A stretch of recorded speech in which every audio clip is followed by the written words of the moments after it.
Welcome back, everybody, to another edition of IDRYB Reacts. I am Lutch, your host, and today we are going to be looking at a Jubilee video, their most recent middle ground video about conservative teens versus liberal parents. So they did the inverse of this. They did, why are my colors all messed up? Come on. There we go. There we go. So they did the opposite version of this. They did conservative parents and liberal teens a few months ago. Maybe if we have enough of you and you guys are interested, we could take a look at both. But for right now, I just want to take a look at this video. So without further ado, let's dive right in. Oh, I didn't prepare very well. Give me 1 second here. Bring it back to the beginning. Ba-da-ba-ba, ba-da-ba-ba-ba.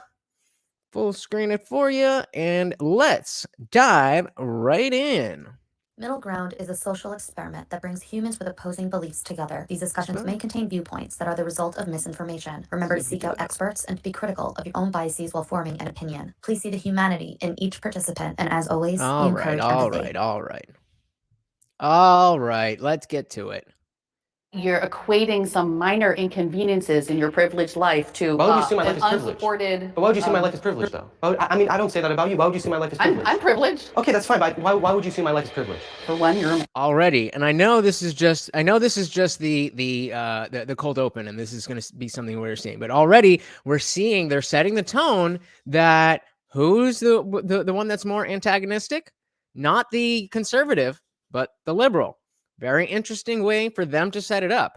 That's something that I'm noticing. But hey, Jubilee made the video, so you know, that's on them. And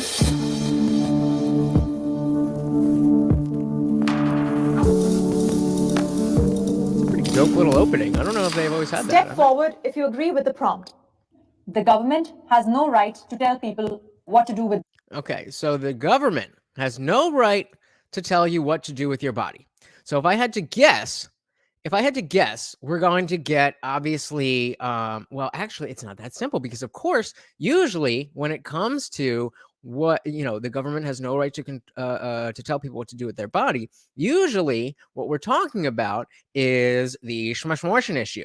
But given that we are coming off the tail of the Rona regime, let's put it, then I'm not too sure who's going to say what. So very interesting. A free ego is here. Base conservatives versus out of touch leftists? Probably. Let's continue. Where am I? Their body. Vaccines? Yep. That's... So interesting. Yeah, I don't think the government has a... So interesting what just happened there. Notice what happened, that homeboy here, he was staying back and saying, nope, that I disagree with the prompt. The government has no right to tell people what to do with their body, meaning that the government does have the right to tell you what to do with your body. Because exactly, he was thinking, oh, this is about schmashmortion. So obviously, we need to have the government tell people what to do. But then somebody was like, somebody was like, oh, the jabs. And he was like, oh, wait, yeah. So already we're getting a little bit on both sides of people kind of going along with the narrative. But let's continue and see where they go. Right, to tell you what we want to do. Sorry. Okay. I stood here because of vaccines, but I know a lot of you guys probably look at me like, oh, what about abortion? Now, the thing is, when it comes to abortion, two bodies are involved. So notice something real quick, that we have sources, you know, it's Politico, but we do have sourcing here. That's going to come up later. We have sourcing here. Just want to point that out. So woman and it's the fetus. The fetus, you know, has a heartbeat, it has DNA. It should have rights. When? Life begins at conception. That's not when the heart's there. Heartbeat starts at 4 weeks. It's not just a clump of cells. That wasn't the question, was it? And exactly as she's getting to, the kid asked, when does or the guy asked, when does life begin? Dude said at conception. He's like, well, is that what a heartbeat? Well, you know, is a heartbeat necessary for humanity? Is somebody going through a heart attack not a person? These are, oh, I'm not on the right screen. These are how to set up bad arguments. Continuing. Is life. At 21 weeks, it can live outside of the womb. Abortion ends with murder and death. Over 90% of abortions happen within the first 10 weeks. That's still, I think that's not acceptable. But they still have the potential of having life, though. The mortality rate of a fetus getting aborted is 100%. It's going to die when it's aborted. And you're very lucky you'll never have to experience what it's like to have to make that choice. But what is that really grinds my gears. You know, and Afrigo says here, 3 bodies are involved with Shishmorshin: woman, fetus, and the father.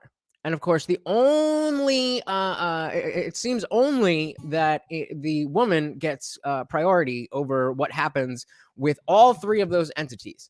But already they're making the argument that, well, you'll never have to know. That is irrelevant. That is a non-point. If you believe that that life begins at conception, as Homeboy said he does, then whether he has to go through this, that, or anything else doesn't matter. Because if you ask him about murder, then you're not going to, there's no qualifiers to having an opinion on that.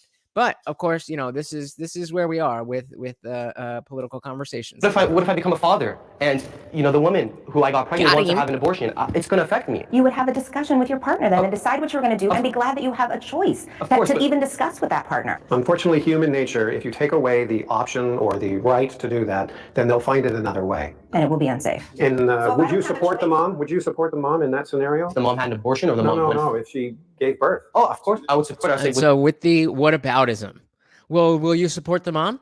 That's a great question, but a different question. That wasn't the question. The question is, does the government have the right, or the prompt was, the government has no right to tell people what to do with their body. What you're doing with your money after you've made those decisions is another conversation.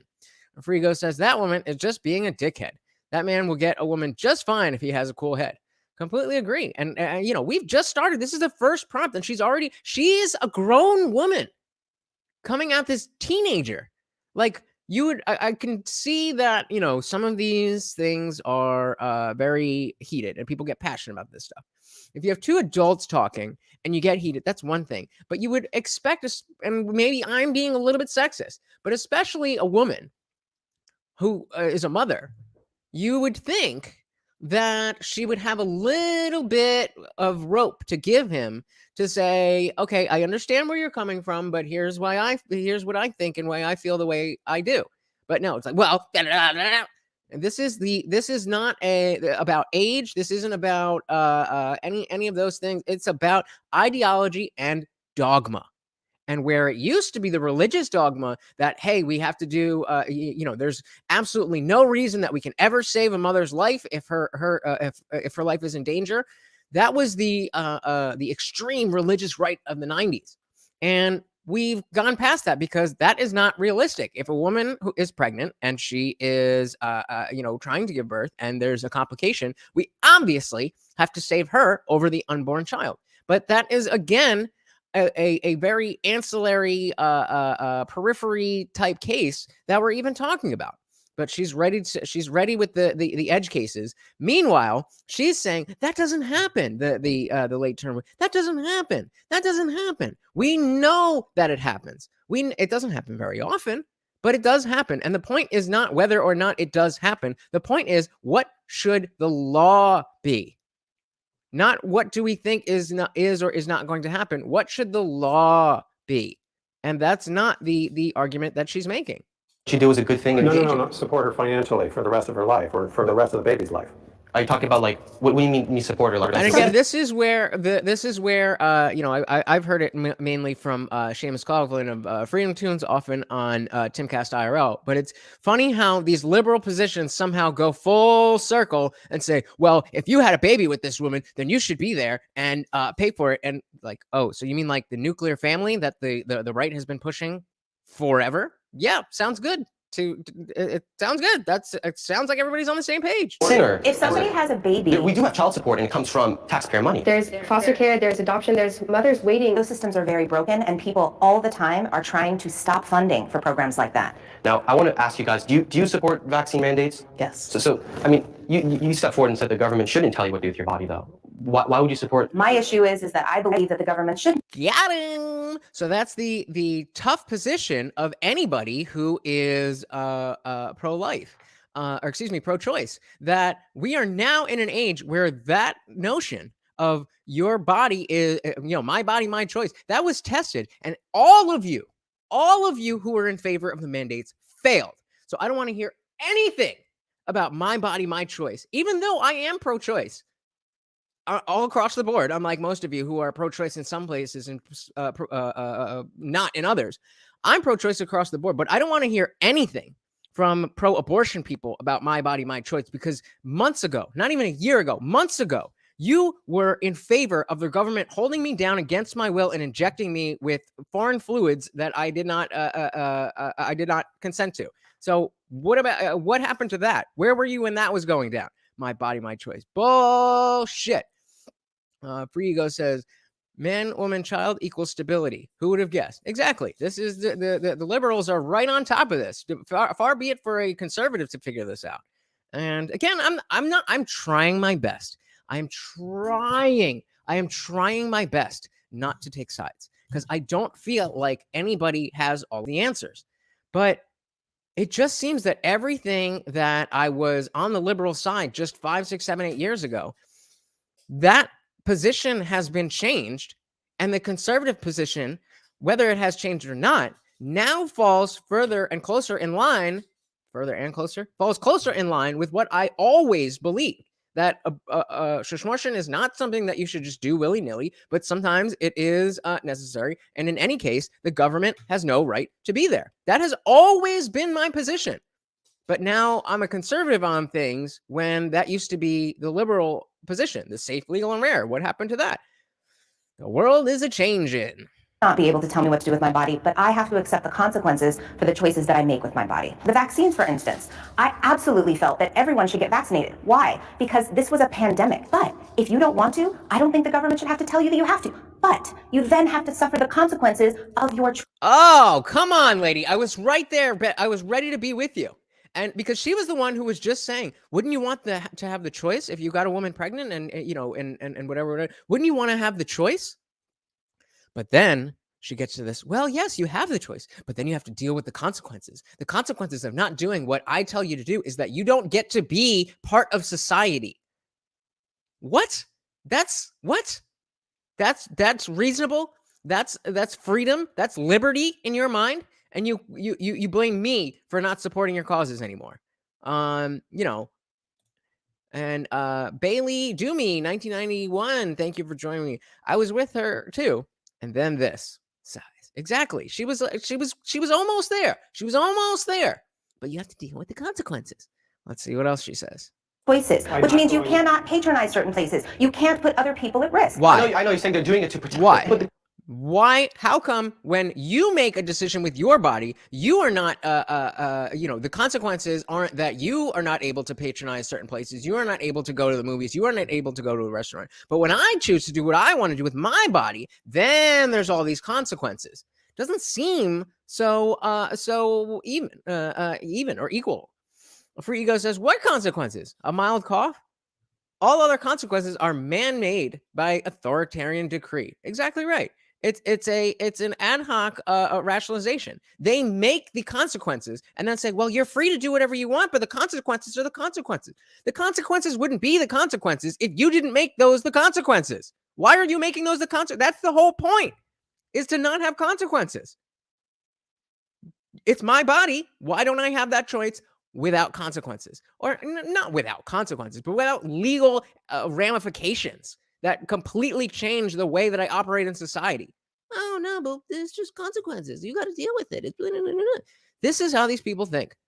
The coronavirus has, I think, a survival rate almost 98%, 99%, and we're mandating these vaccines. Why are we not mandating the flu? What's frightening to me is that you're equating some minor inconveniences in your privileged life to Why would you see my life an as privileged? unsupported. But why would you see my life as privileged, though? You don't know my life. I mean, I don't say that about you. Why would you see my life as privileged? I'm privileged. Okay, that's fine, but why would you see my life as She tries to privileged? save it. One. She tries to say, well, I am privileged. Yeah, we know, bitch. We know. We can see it on your face. It's written on your face. That's not the point. The point is, why did you say that he was privileged in his privileged life? He is a man of color. In your worldview, that should mean that he wins the Oppression Olympics. How dare you? How dare you deny the lived experience of a person of color? Like, These people don't have values. They just have talking points and opinions that they stick to based on those talking points. Continuing. You're a man. You know, most people commit suicide are men. Most people who work in dangerous workplaces are men. Most Get people you fight in war are some! men. And who set that system up? No. Oh, so that's the patriarchy. That's the patriarchy. All men delete themselves more often because of the patriarchy. It has nothing to do with anything else. And where did that come from? Privilege. Yes, well, the patriarchy set it up so that you got the right to delete yourself more. What is your point?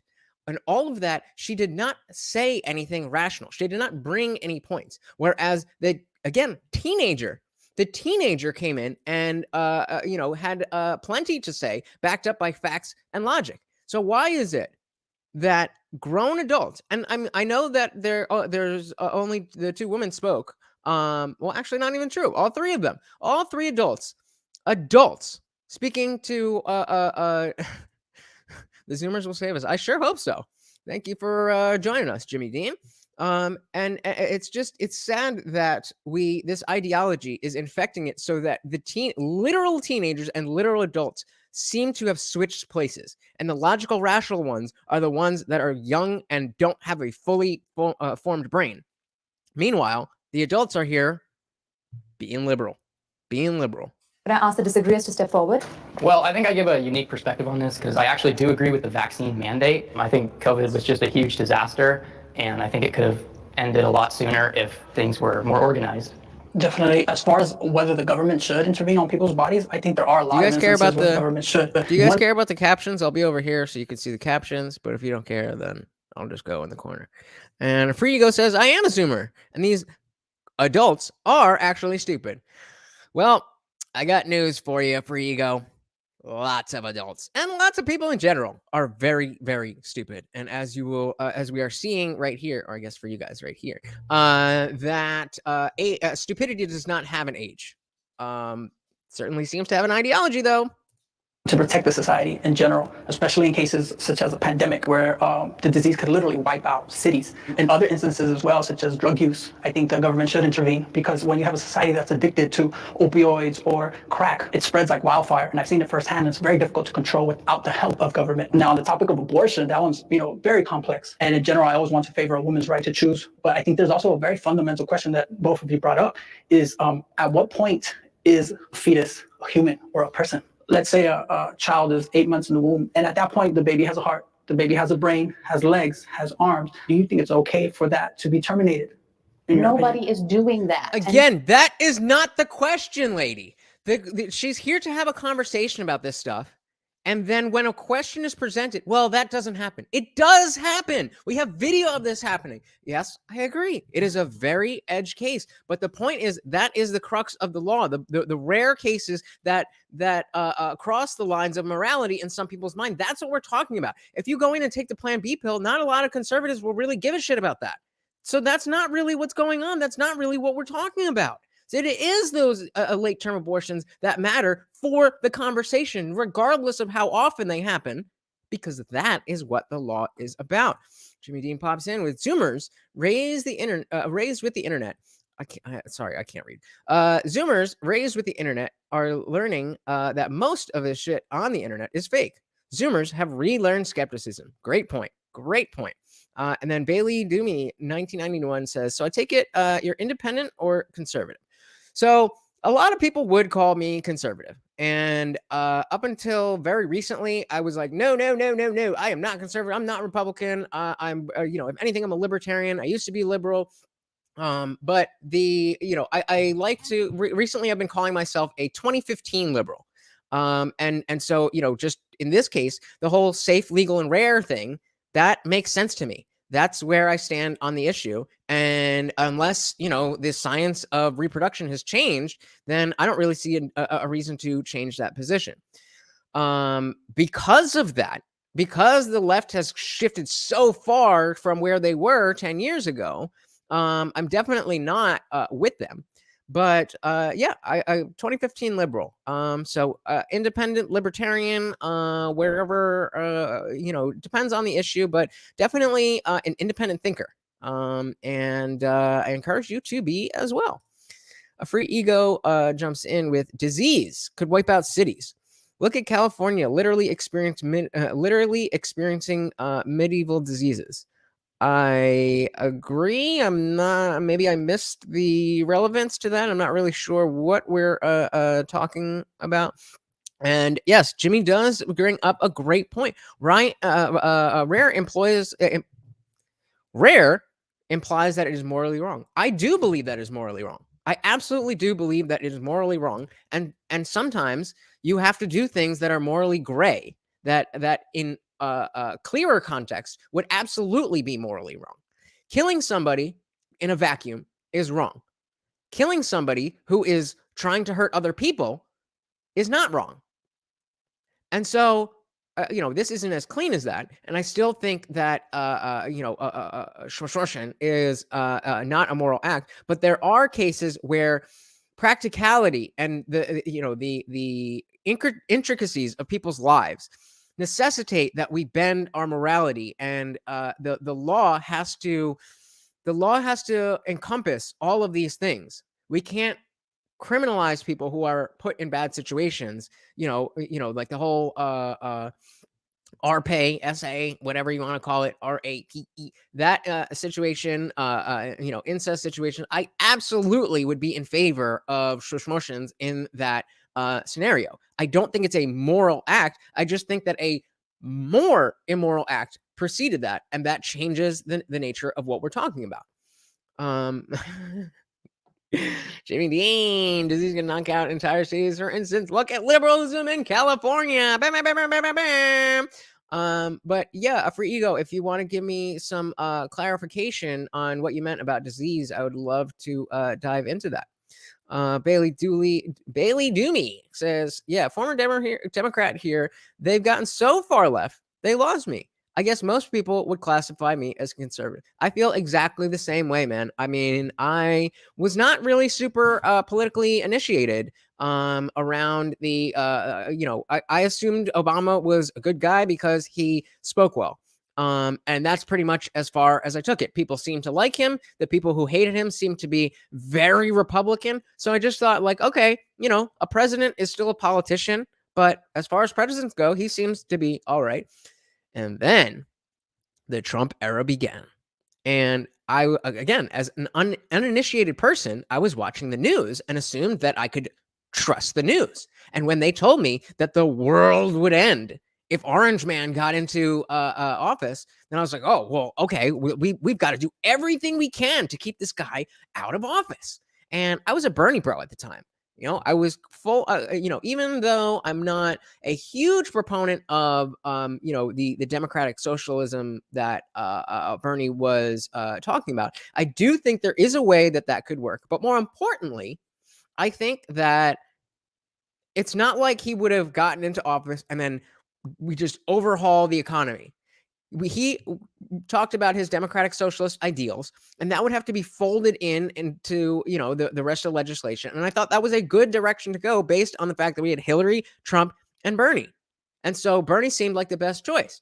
And then, of course, they screwed Bernie over, and we had Hillary and Trump. And I was like, oh my God, what do I do? I can't, I have to save the world. I literally felt, they made me feel like it was my responsibility to save the world by voting for that awful, awful woman, Hillary Clinton. And I did it. And it felt awful. And so on that day, I vowed never again will I vote against anybody. And so I abstained in the 2020 election because I will not, even though as much as I thought Joe Biden was going to be exactly what Joe Biden is, I would not vote against him. And I don't think that Trump is a capable leader, regardless of what his policies are. The fact is, these liberals, their brain explodes when they hear his name or see his face. And so even if he has the best ideas in the world, he can't lead us if people won't listen to him. And so I'm looking at people like DeSantis. I happily would have voted for Tulsi Gabbard on the left. So am I a liberal, conservative, independent, libertarian? Take all of these things for what they're worth, and you make your decision. Free ego comes back in. The hypocrisy of the COVIDiots claiming a disease with less than I forgot we were talking about that. My bad. The hypocrisy of these idiots claiming a disease with less than 1% mortality rate was more dangerous for years when their liberal strongholds are literally experiencing disease outbreaks, is what I was talking about. Story broken in 2019. Yeah, no, you're absolutely correct. My bad. I didn't connect it to the Rona stuff that was just being talked about. But absolutely. Well said, gentlemen. Well, I'm assuming you're gentlemen, and maybe that's exactly what makes me a conservative. But either way, let's continue on here. Nobody is having abortions with viable fetuses. Yes, they are. Not many, but they are. Unless it is a medical emergency that will kill the baby and the mother. And again, Shameless Coughlin, I think I already brought him up, but Freedom Tunes, Timcast IRL, he brought up a great point about these situations where the mother's life is in danger. And just because there's a situation where there is a fetus and the mother's life is in danger, it doesn't necessitate the termination of the fetus, especially as technology and medical science continues. Why does saving the mother have to include terminating the fetus? We are at a place where, not always, there's definitely situations where, the baby's, the fetus is going to be lost. That is something that we cannot help. That's just going to happen from time to time. But that doesn't mean that we shouldn't at least try to save the fetus if it is viable. So Freedom Tunes is great. Definitely shout out to Shameless. Seamus. I am tongue-tied today. Elective abortion is over 80% of all current abortions. And exactly. And as wrong as that is, for equality's sake, men are not allowed to, a lot of these elective abortions are financial, which makes sense. I don't think it's a great thing to bring a child into the world when you can't afford to pay for it. But then, don't get pregnant. But of course, then you go over and say, well, this man is in a position where he can't financially provide for the woman, and it will ruin him to be on the hook for child support. Well, he shouldn't have had sex in the first place. Like, where is any shred of sense in any of this? It across the board, there's no values. It's like I said, it's just opinions based on rhetoric. Bailey Doomy, Hillary was way too unlikable. Could never support her. Good to find this channel. Love these open discussions. Thank you very much. I really appreciate that, Bailey Doomy. And Timcast is the never heard. It's Shimcast. God, okay. My apologies. Shimcast. Yes, you are correct. Shimcast. So moving on. Who's this guy? Liberal My name parent. is Ben. I'm a business consultant for a telecom company, and I'm a liberal dad. When it comes to the abortion issue, Again, let me know if you guys care about the captions, because I'm just in the corner here, but I can go to the side if you guys care. I'm not exactly sure where I stand. I am not pro-choice or pro-life. My name is Dawn. That is respectable. That is a respectable way to come at the issue. It's very complicated, and to not have an opinion is okay. It's okay not to know exactly what you think, and to be open to saying, what's what's this? What's that idea? And we've got Alex Pickus in the house. What's up? What's up? What is up to you? Thank you for joining us. We are going through some conservative teens versus liberal parents and seeing how that's going, and it's going. So let's jump back into the video. We've got Dawn, our liberal mother here, who is very hypocritical. A regional sales manager for a dialysis company, as well as a therapist, and I'm Of course she's a therapist. Of course she's a therapist. As somebody with a degree in psychology, holy fucking shit. Listen when I tell you that therapy is a great thing. Don't get me wrong. Absolutely. I think everybody should be in some kind of therapy for some period of time. However, psychologists are weird fucking people. So when you go and you start therapy and you start talking to this person, trust them to keep your shit to themselves. That's their job. But if there's something a little off, trust your instincts. The people that I went to school with,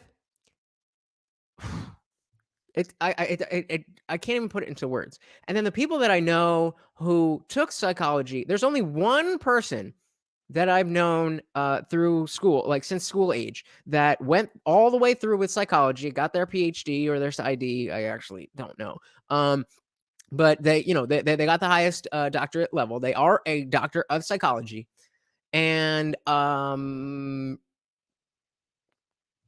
she's very in the books about things, and she's very smart, but not very worldly. So just keep that in mind when you think about therapists and people who have an understanding of the human mind. And then real quick, let me know if the volume is good on this. But let's continue with Dawn the therapist. As far as my views on abortion, to be honest, it just makes me very sad. I can't believe that we are moving backwards by taking people's rights away to choose what's happening to their body. Not being Oh, you mean like a mask mandate or a jab mandate?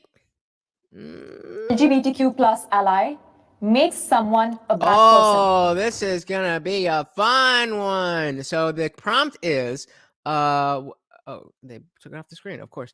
Not being an LGBTQ plus IA plus AZ plus IAA ally makes someone a bad person. So let me see who thinks that. Yup. Thank you for your ego. I want to. Who thinks? So we've got 3 teens and we've got 4 parents. What do you think the makeup of the people who agree with the claim? Not being an ally makes someone a bad person. Do we think any of the teens are going to go over? How many of the parents do we think are going over? Billy Dewey says Dawn is frustrating. She likes 1 step forward, but then takes 2 steps back. And that's a great point, dude, because that, and I'm sorry if I'm that's just how I talk. If you're not a dude, then, let me know and I will address you as you like to be addressed. But that's a great point because it's very typical for people to have ideas that are half-baked. And even if they're not necessarily half-baked in the sense that they haven't really thought about them, they might half make sense. And so where they're coming from may be based on a kernel of truth. And then, their ideology or their rhetoric comes in and obfuscates that. But absolutely, as Bailey Dewey says, she's 1 step forward and 2 steps back. Good, glad to know. But that's how a lot of people are, is that especially if you're not super into in the weeds on what's going on with any particular issue, it's common for you to have heard a little bit of this here, read an article there, not really know what's going on here, and then you kind of make your opinion like, I kind of know what's going on there. And if that's the case, then I forget his name, but the liberal parent that was on just before Dawn, who's saying about fetus termination, that I don't really know, where I'm not pro-choice and I'm not pro-life. That is what you should, that's how you should be approaching things that you don't have full information on. Be like, okay, I'm leaning one way, but I'm open to more information. But nope, everybody cares more about being right than having the solutions that or laws that will create a better society for all of us. It's strong. It's a general way to put it. I would question someone's empathy. That's it. And their awareness of the other people around them, because I guarantee you someone that's absolutely in their environment. Right. Discussing the validity of the existence. I would question their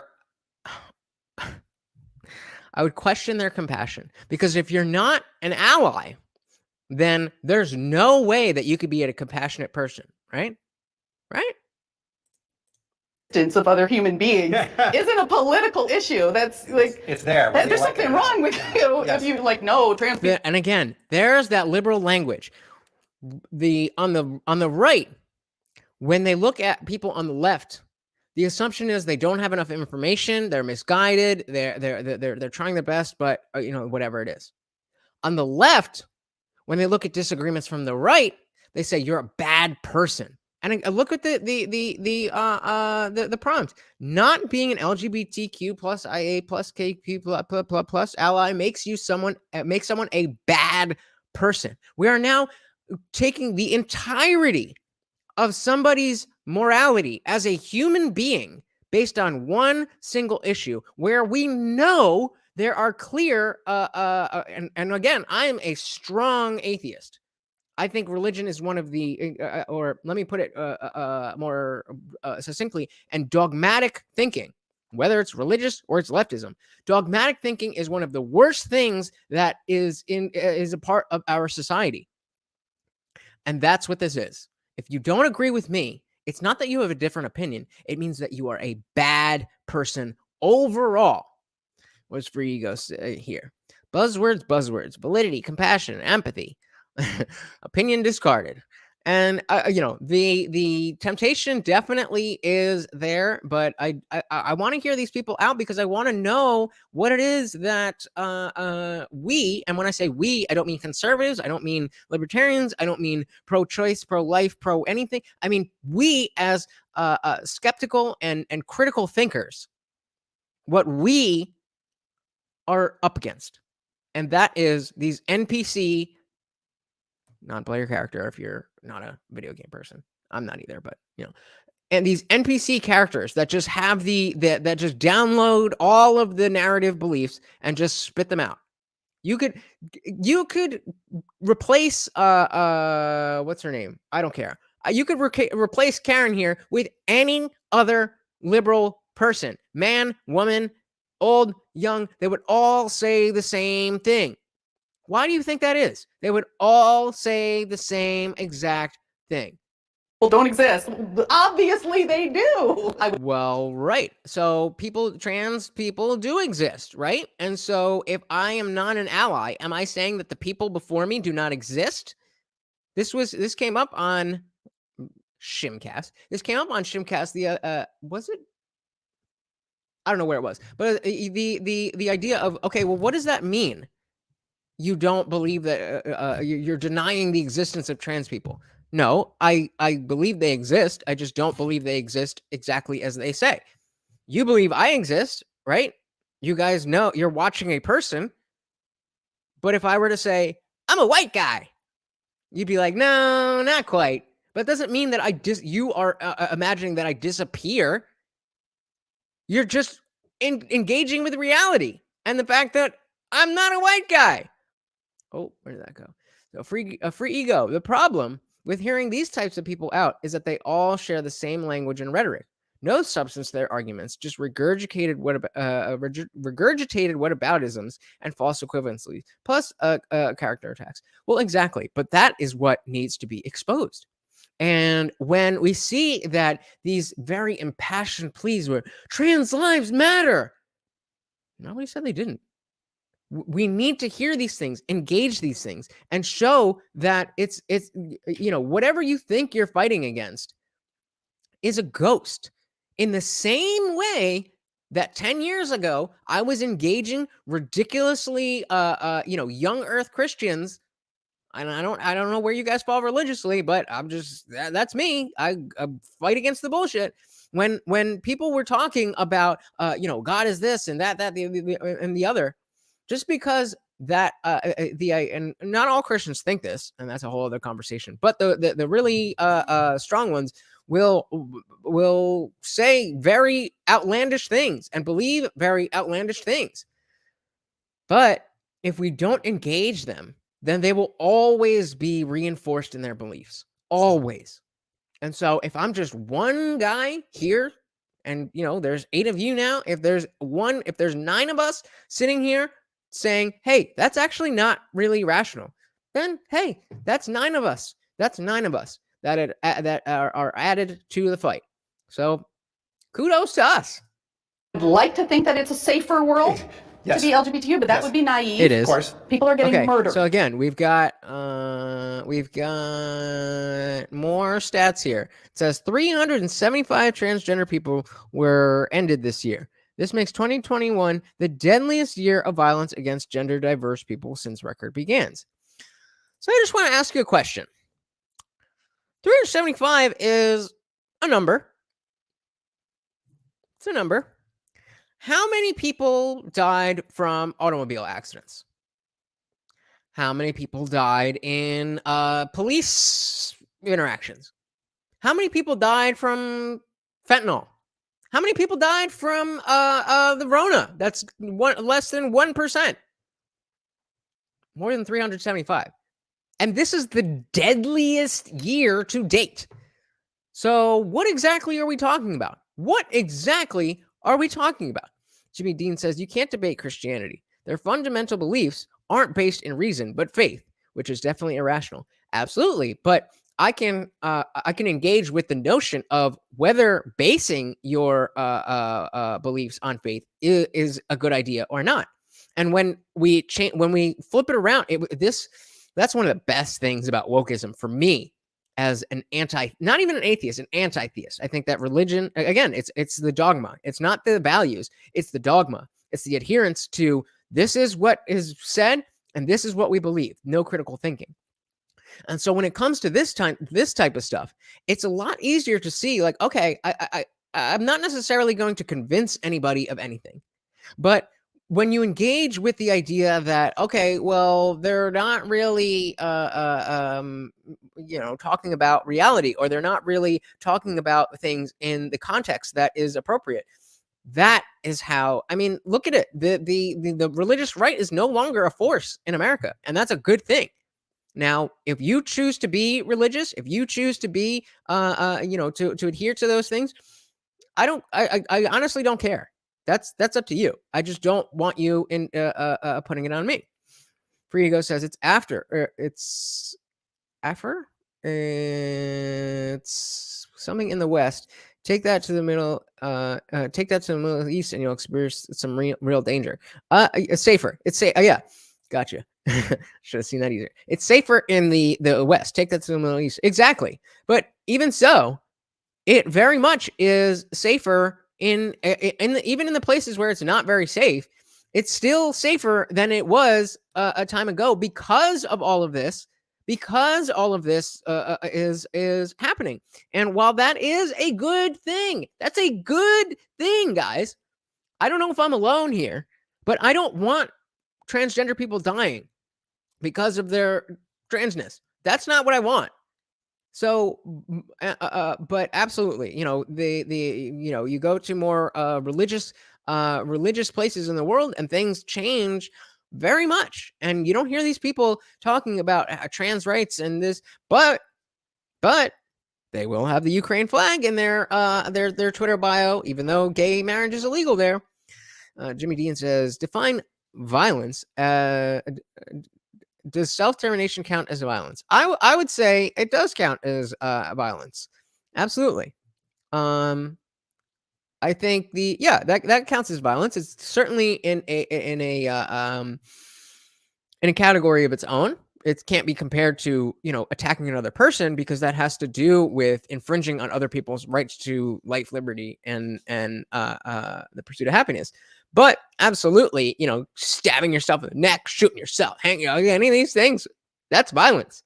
But Kluk seems to disagree and says no, because they support assisted euthanasia. As do I. I think, see, violence implies some type of aggression, I think. And so I wouldn't put euthanasia in violence, because that's a medical procedure. In the same way that I think, schmashmoshin is immoral on its face in the majority of cases, but it's not violence, because it's a medical procedure. Anti-theists unite. There are dozens of us. Dozens. Shout out Jimmy Dean. There we go. A lot of people need to feel that it is okay to say, not only am I not a part of this group where we believe this, that, and the other, especially on the right of center, not necessarily the right, but the right of center of where we stand today. We have to really reinforce this idea that Christianity is not necessarily the end all be all of morality.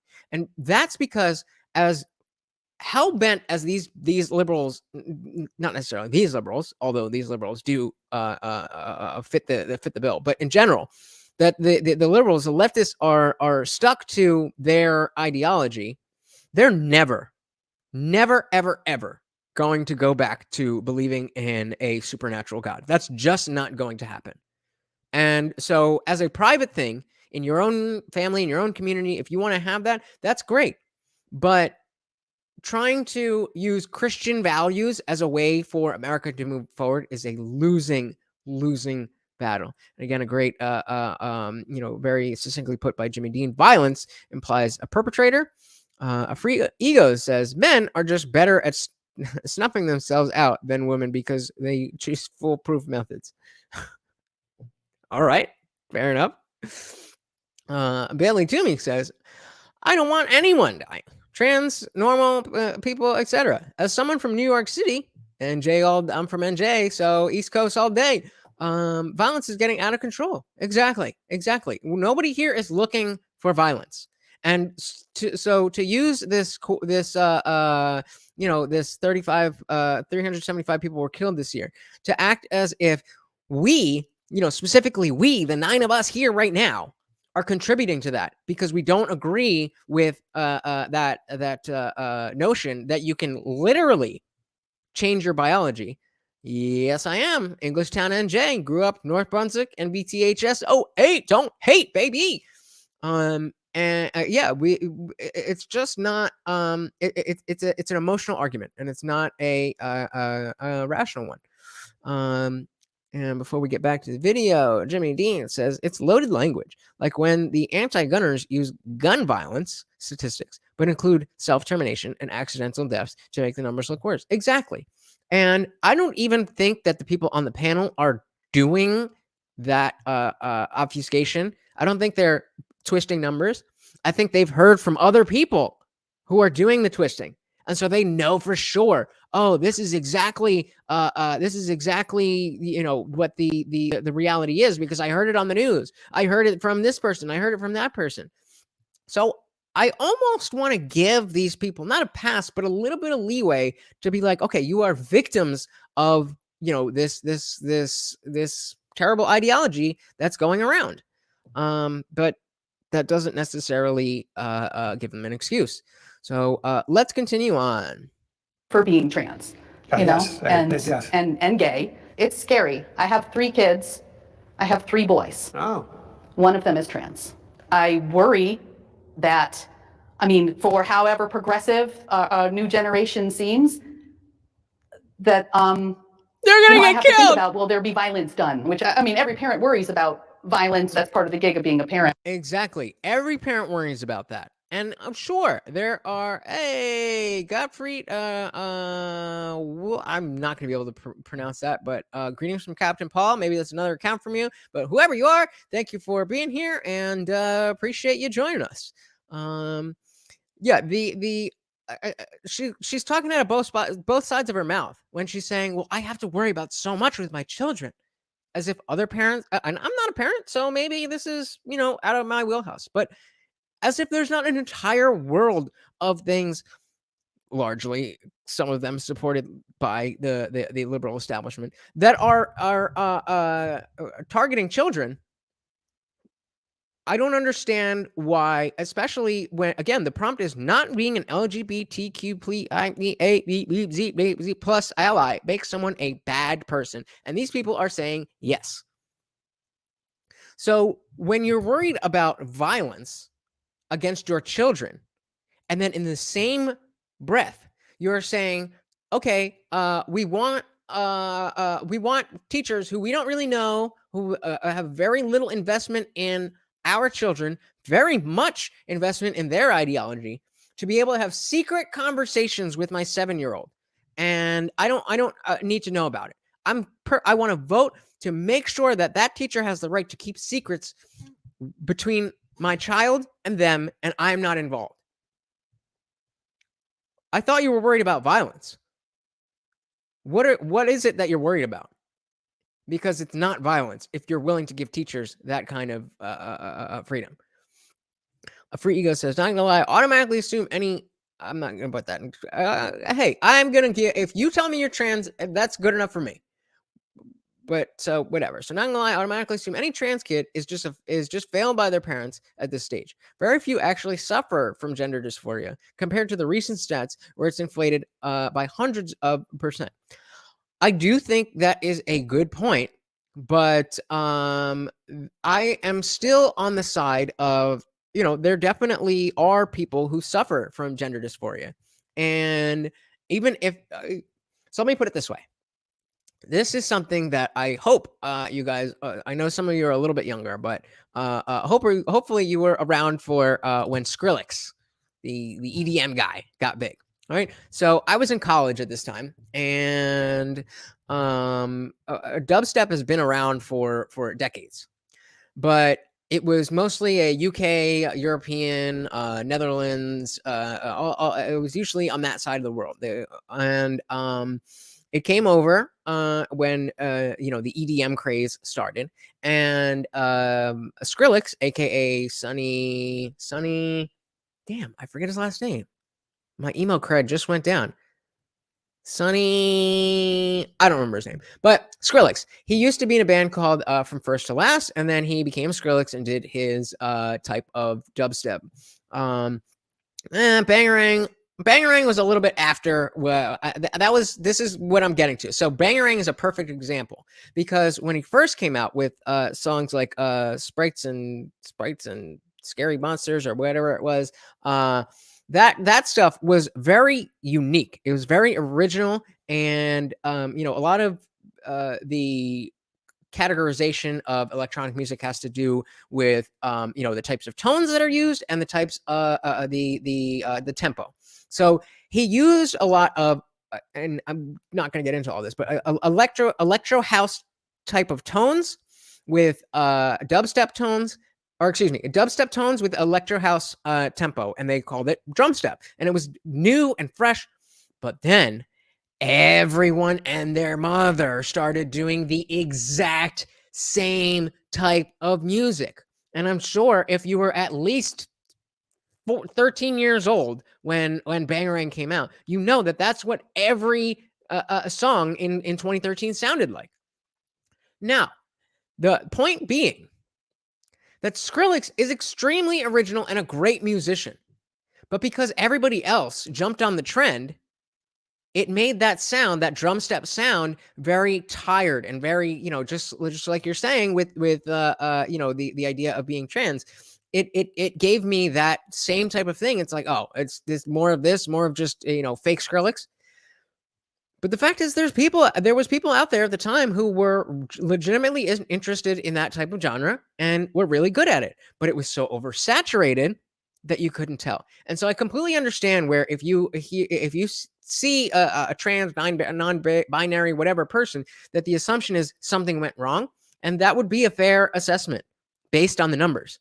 But being a nice human being, you want to I want to leave open the possibility that any given one of these trans kids really is suffering from gender dysphoria.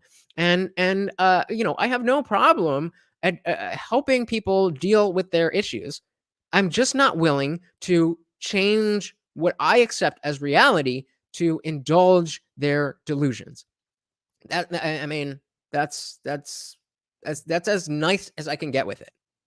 Yes. And I've got a new layer.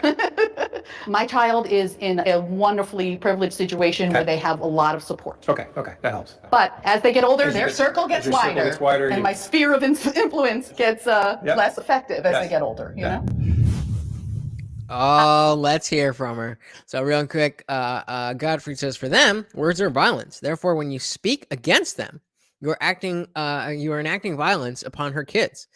But of course, violence is not violence. Violence is fighting back. It's bringing on the revolution. It's all that bullshit. So well said, Godfrey. So I am very interested. Before we even continue this, I need everybody to give one or two words.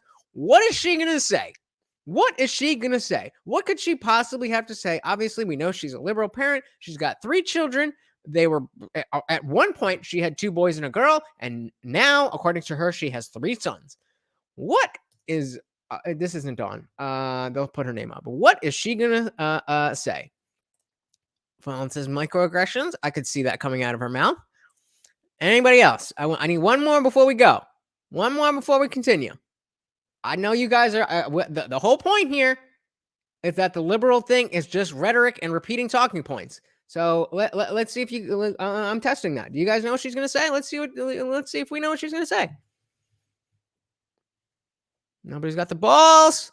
Nobody's got the balls. All right. Well, you keep it in your mind and you see if this is what you thought she was going to say. Hi, I'm Cindy. I am a stay-at-home mom, and I am a liberal parent. One of my children came out as trans 2 years ago. Mine and my husband's response was, "That's great. Would you like to go by these pronouns? And would you like to pick out a name? When I was a parent, my child told me that they wanted to be Santa Claus. And I said very seriously, we sat down and we had a very serious conversation. Well, how many reindeer do you really need?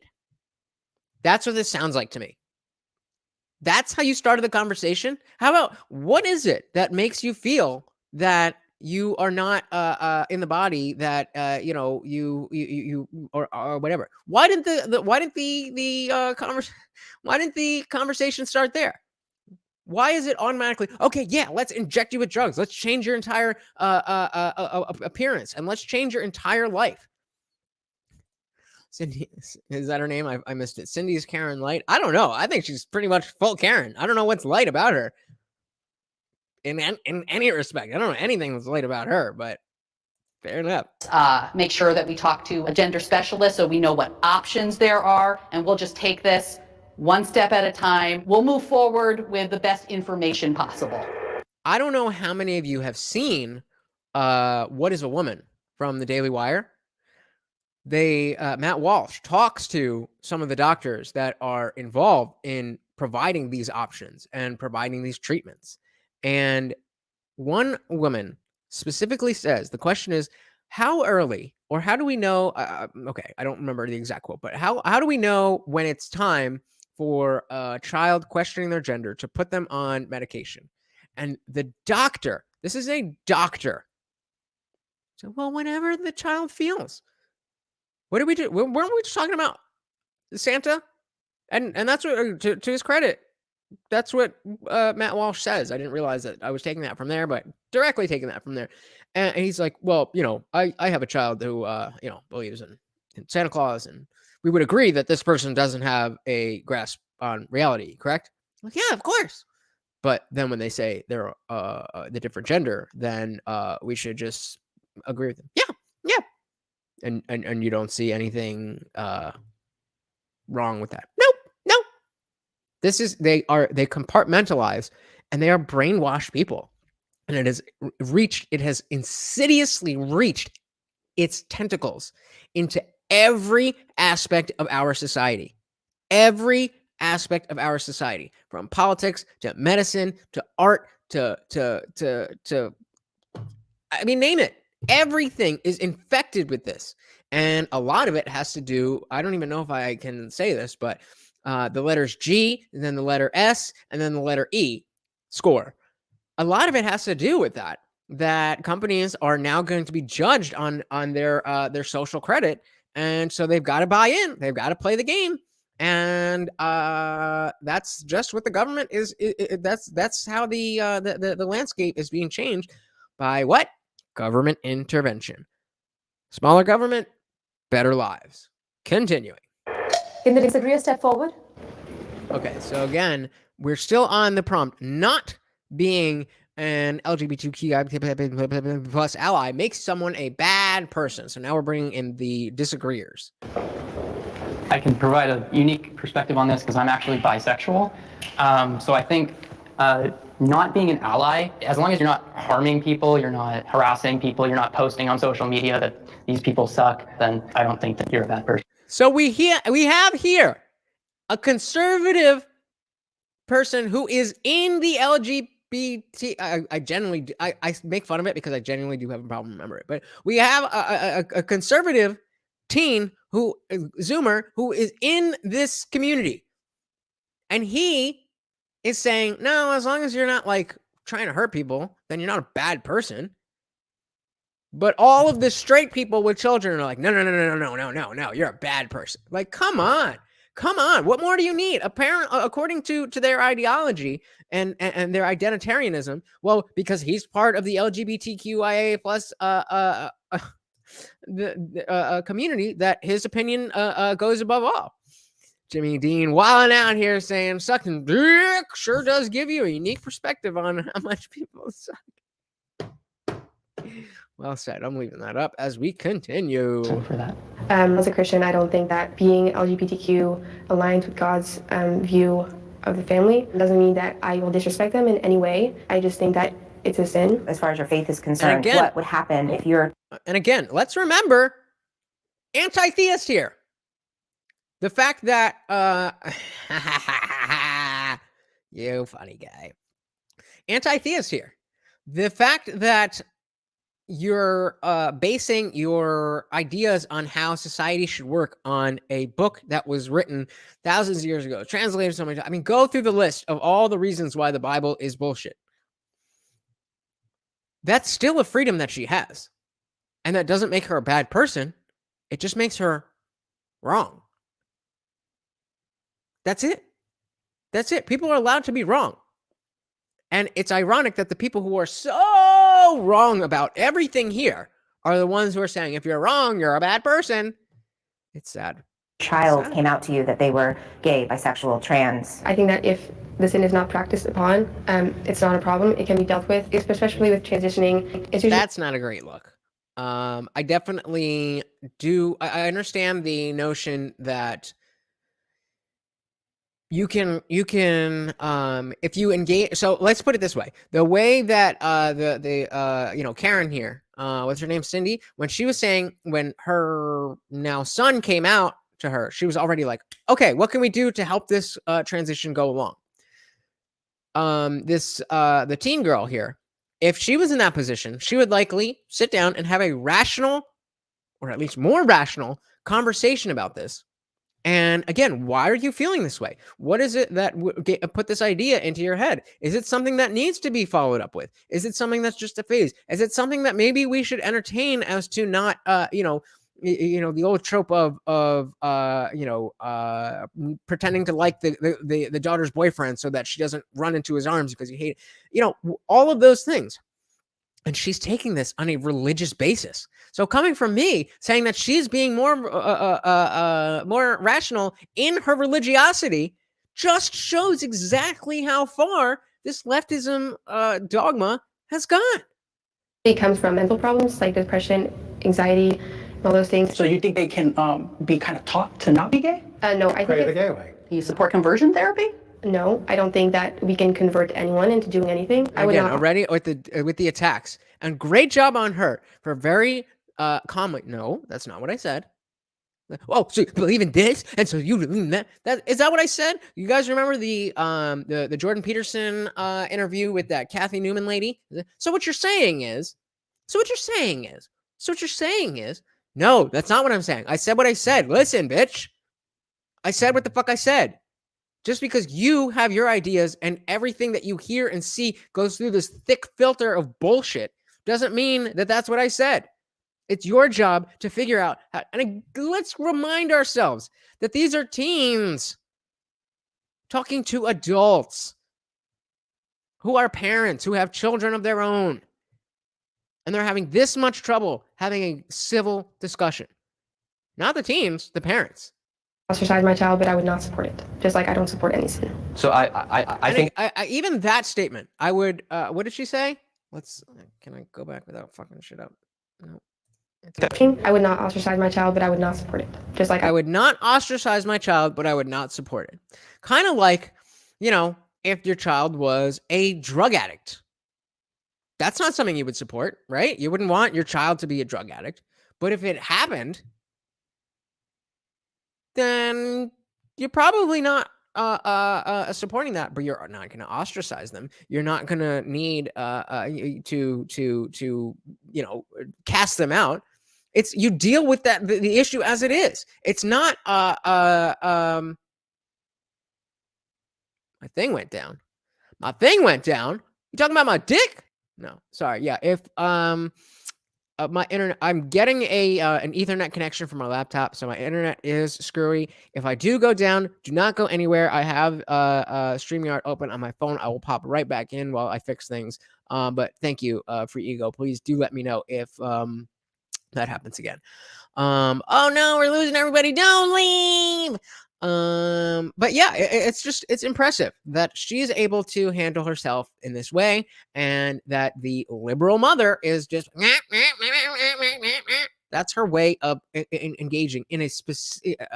It's not even like she's just having this conversation. Like, you're specifically brought here to have this conversation with people you know disagree with you, that you also know are children, and you still can't be just civil.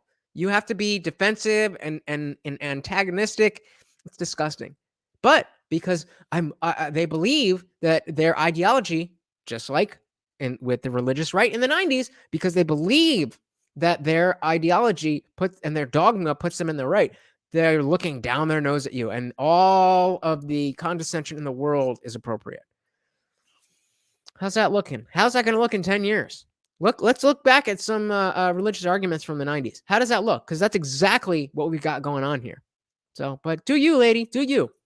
Don't support any sin. So I think that if you want to be transgender, you could be transgender. We live in again, like I said, a free nation. But if you're asking for my opinion, I believe that men and women are completely different. We have different chromosomes, different bone structure. If you're a transgender woman, I still view you as a man. You could express yourself as a woman. That's fine. But I don't believe that society should automatically say that, okay, you're a woman. Let's say, for instance, there's a 18-year-old biological man, but says that they are a woman now. They still have male genitalia. They could walk into a woman's locker room and show off their male genitalia. I don't agree with that. I don't think that's okay. That's not happening. It is happening, though. It is again not engaging with the concept, because even if it's not happening, if you continue along these lines, it could happen. No, we're saying, okay, you get to use whatever bathroom you like. Now, this is not the hugest issue. That this is not a hill I'm going to die on, because absolutely you cannot deny that a trans woman, so somebody who was born a male who identifies as a female, if they go into the men's bathroom, there's no denying that is a potentially dangerous situation for them. The wrong person is there. So fine, I understand that is a reality, but that's your choice to live that way. And so the inverse is letting the biological man into the women's bathroom. And now you are subjecting other people who have nothing to do with your lifestyle, anything like that. You're subjecting you're forcing that on them. And I want people to be safe. As we've said many times before on this channel and on this very stream, I don't want trans people to be hurt or die or any of that. I want people to be safe of all colors, creed, whatever. But it's not that simple. It's not just about trans people. Yes, we want to keep trans people safe. We want to keep all people safe. And there are less trans people than there are people. So the situation that creates more danger for people in general has to be the one that we avoid versus the one that only puts trans people in danger. Why? Because A, there's more people than there are trans people. And B, people did not choose to be people where trans people decided to be trans. That's your choice. I'm not saying it's fair. I'm not saying it's easy. I'm not saying it's great. I'm not saying it's ideal. It is what it is. And I'm sorry that you're in this situation. But that is not the responsibility of everybody else to cater to you. And that's what they seem to want. Jimmy Dean says, refusing to support your child's transition will be called child abuse. It already is. Your kids will be taken from you if you do not submit. It already is in some countries. There were in the documentary, What is a Woman? There was a phone call It had to be a phone call because dude was in jail because he got a call from his school saying that his son at the time was going to be put on puberty blockers to become his daughter. And he was like, hell no. Fuck that. I'm not dealing with that. The man is in jail. The man is behind bars. And now this is Canada. And what's a big, big difference between Canada and the US? I'm just going to leave it there and let you guys figure that out. Frigo says, children are their target audience. Those parents probably believe they're trying to correct their ideas. Exactly. The parents are just as indoctrinated as anybody else. And that, again, is what is so dangerous and scary about all this, is that as fully grown adults, and this, again, this is the same argument that I've been making for years about the same exact notion with religion, that you have intelligent, compassionate, functional members of society where would otherwise be not being that because they are adhering to this ideology. And it's sad. They think that they have to correct these ideas. I love that. Based in Zoom pilled. Yeah, I like that. I was gonna say why not red pilled, but it's not. The kid's bi, and he's down for the get down. But Zoom pilled is a whole other thing. And yeah, I like that. But yeah, I mean, think about this. This is a perfect. I kind of watched a little bit of this video before today, but I didn't realize how on point this would be for my overall message of dogmatic language and dogmatic beliefs being detrimental to society, whether they're religious or political or anything else. Giving up your critical thinking is awful. It's awful. It's awful for you. It's awful for your family. It's awful for your neighbors. It's awful for your countrymen. Put a fucking thinking cap on and keep it there. Really That happens. is literally transphobia. It's rare though, but not even a trans. It could just be a creepy guy, like pretending to be. Yes, creepy guys are. I'm in much more danger in a women's restroom from a cisgender straight creepy guy I know, but than I am a trans gives them the person. excuse, that's what I'm trying to say. So do you support gender neutral bathrooms, like women and men can go to the same bathroom? Do you think that could increase the chances of rape or assault? They are. Boom! Dude came ready. Because that again, that seems to be a rational kind of compromise, is gender neutral bathrooms where anybody can go in. And so what has to come with that is an enter at your own risk sign. Because obviously, if you have men and women in the same bathroom, that's a private thing. That's the issue, is that you're vulnerable in that room. And that's the whole reason that we separated men and women. It's the same thing with sports. It was never meant to be about your gender expression. It was meant to be about your biology. And we said men and women versus male and female because for all of human history, way before we just discovered chromosomes or any of that, it was two distinct categories. There was males, and female women. And that was it. And you would have very feminine boys sometimes. You would have very masculine women sometimes. And I thought when all of this started that was what we were going to be pushing, that's okay. If you're a woman, that you don't have to be in dresses and like this, and you can like this, or, even at a young age that you can like getting dirty and playing sports and playing with trucks. That's where I thought all of this was going. But their whole thing is that gender's made up.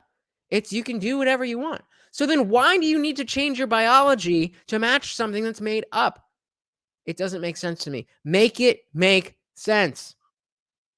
And what they're talking about with the assaults, first she wants to say, oh, that doesn't happen. That doesn't happen. But then you have a gender neutral bathroom where most people would choose to just go in the bathroom of their assigned gender or, their actual gender. And so the gender neutral bathroom would really be for trans people. That's it. But she has a problem with that because reasons, I guess. Exists. It's interesting that men are only concerned about this rape in the bathroom when we're having a conversation about trans folk. But gender neutral bathrooms does stem from this idea, though. No, this idea that rape is going to suddenly go on the rise because of gender neutral bathrooms stems from transphobia. I'm Eden. I'm 16 years old, and I'm on the All right, conservative Eden. teen side. I think that transitioning does more harm than good. 16. She's 16, and she is one of the most. She's one of the most rational people on this panel. And of course, we're talking about the two sides. And dude, the Indian dude definitely takes the cake. The bi dude's, he's kind of there, but he makes a good point, and he has his unique position. But I'm very happy, as Jimmy Dean is saying, the Zoomers will save us. I very much believe that can, that's our saving grace. The pendulum swings. Pendulum goes back and forth. I was just talking about the religious right in the 90s, and then since then it's gone all the way. Where am I? Where's the camera? It's gone all the way over to here, and I feel we're at that fulcrum. That's the right word, right? Where we're just hanging in the balance, and we're waiting for gravity to take that way back. And who knows? In 5 years, I might be railing against the religious right again. I'm here to call out whoever's bullshitting. Watch out for me. Free Ego says gender neutral bathrooms not only increase assault chances, but slowly start to normalize the idea that someone can be both or neither, even though gender fluidity and non-binary don't exist. Again, I'm not, as long as I have a men's room to go into, I don't care what the fuck else is going on. I don't care. If you don't feel comfortable in the men's room and you're not allowed in the women's room and you want your own thing, fine. That doesn't affect me. That's for those people who are being affected to speak out and speak out effectively and change whatever they feel needs to be changed. It's not my fucking responsibility to fix your problems. This is a seemingly rational answer to the question of which bathroom should I use. And if there's problems with that, then those of you who have problems, you figure it out. Why are you asking the rest of us? Made up is strong language, but you are the ones who are now adapting this brand new way of living that was never a thing. And fine, the rest of us, most of us, are trying to do our best to, go along with it and try to accommodate you in the best way we can. Gender neutral bathrooms, I think individual bathrooms are just, solves the problem completely. But, not everywhere can afford to have multiple individual bathrooms. If you have a little cafe or something, then yeah, you just have one bathroom and you don't have these issues. But not everybody everywhere can afford that. So people are trying. And so if that's not a good enough solution, then find a better one. That's your cross to bear. There's shit about, how do I find love as a short brown man? That's not your problem. That's my problem. I'll figure it out. Don't you fucking worry about it. And I think that we are born in the body that we're given, and we should stay that way. God has created us in his image, and I don't think we should change the way we are. Owning a gun is a basic human. All right. So here we go again. What are they going to say? What are they going to say? The prompt is owning a gun is a basic human right.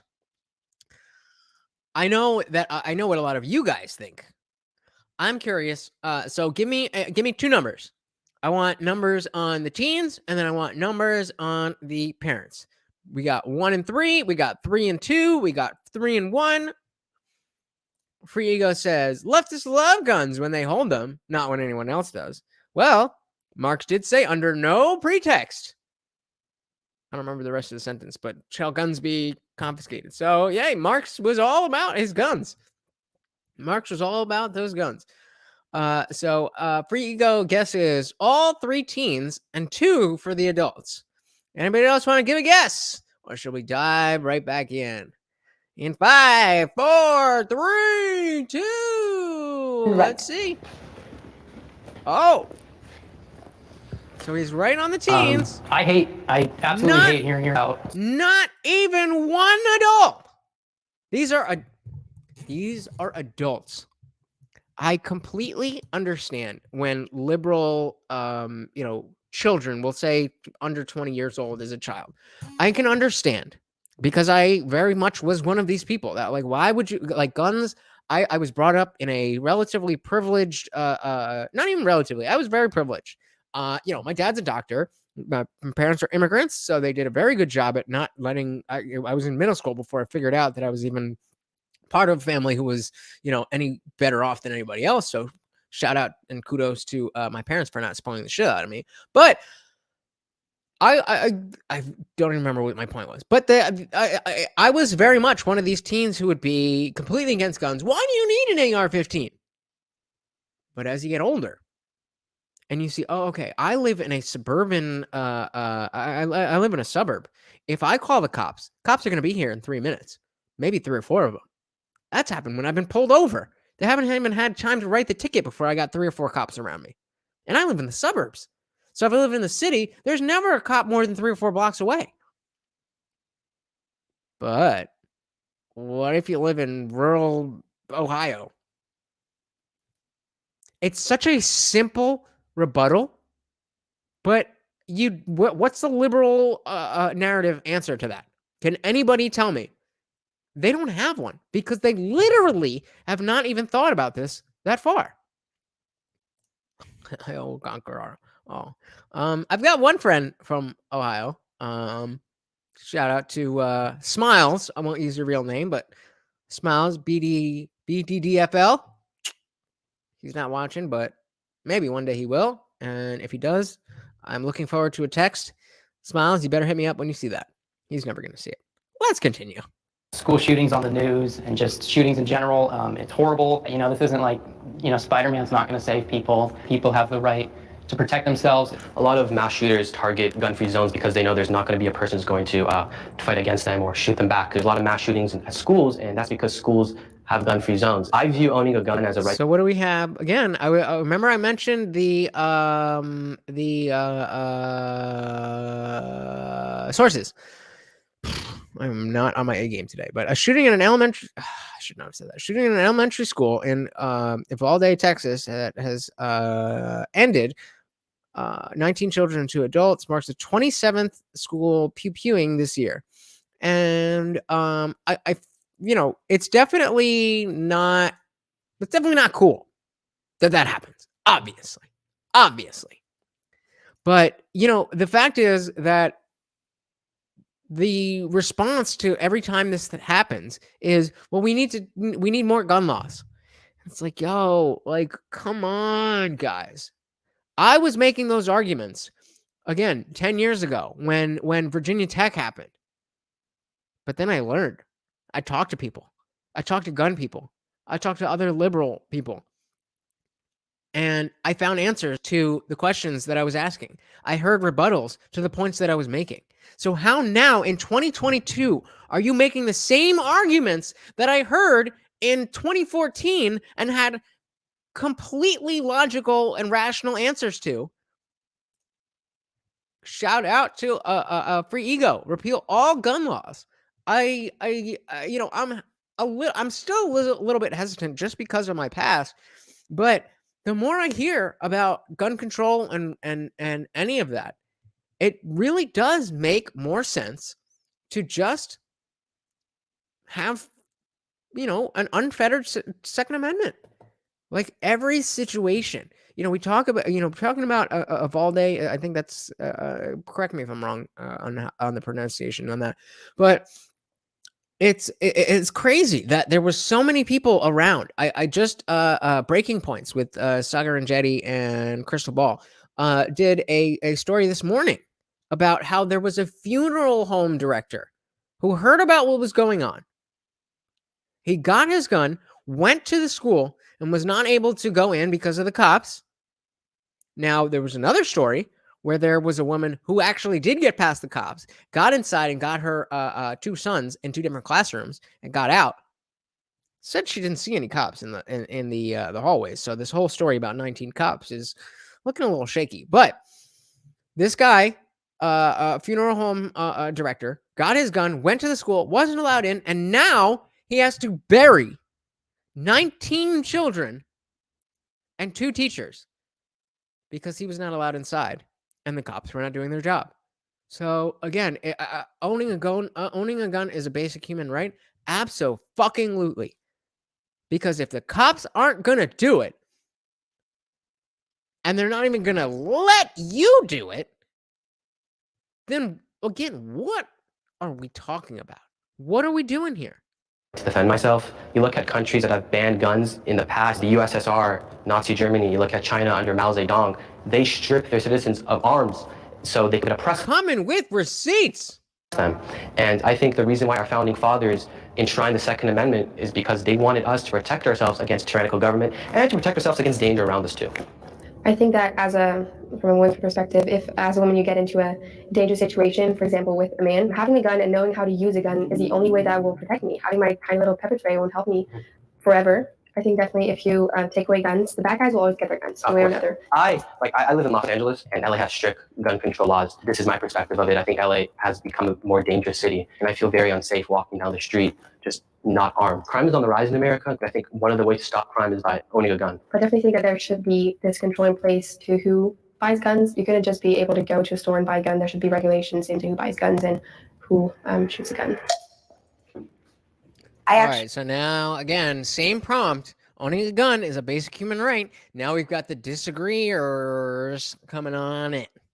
So let's see what they've got to say. And who here thinks that somebody is going to have a rational point as to why owning a gun is not a basic human right? I'm not even going to wait for an answer because I know that they won't. Really debated whether or not I was And not from watching the video because I don't remember what happens. I just know. Don't you? Because I do believe people have the right to bear arms. I do. My issue is what kind of arms they're bearing. I believe people should get to go Why? armed, but do you need a semi-automatic, right? Why? Oh, she said it. Honey, sweetie baby. Whoa.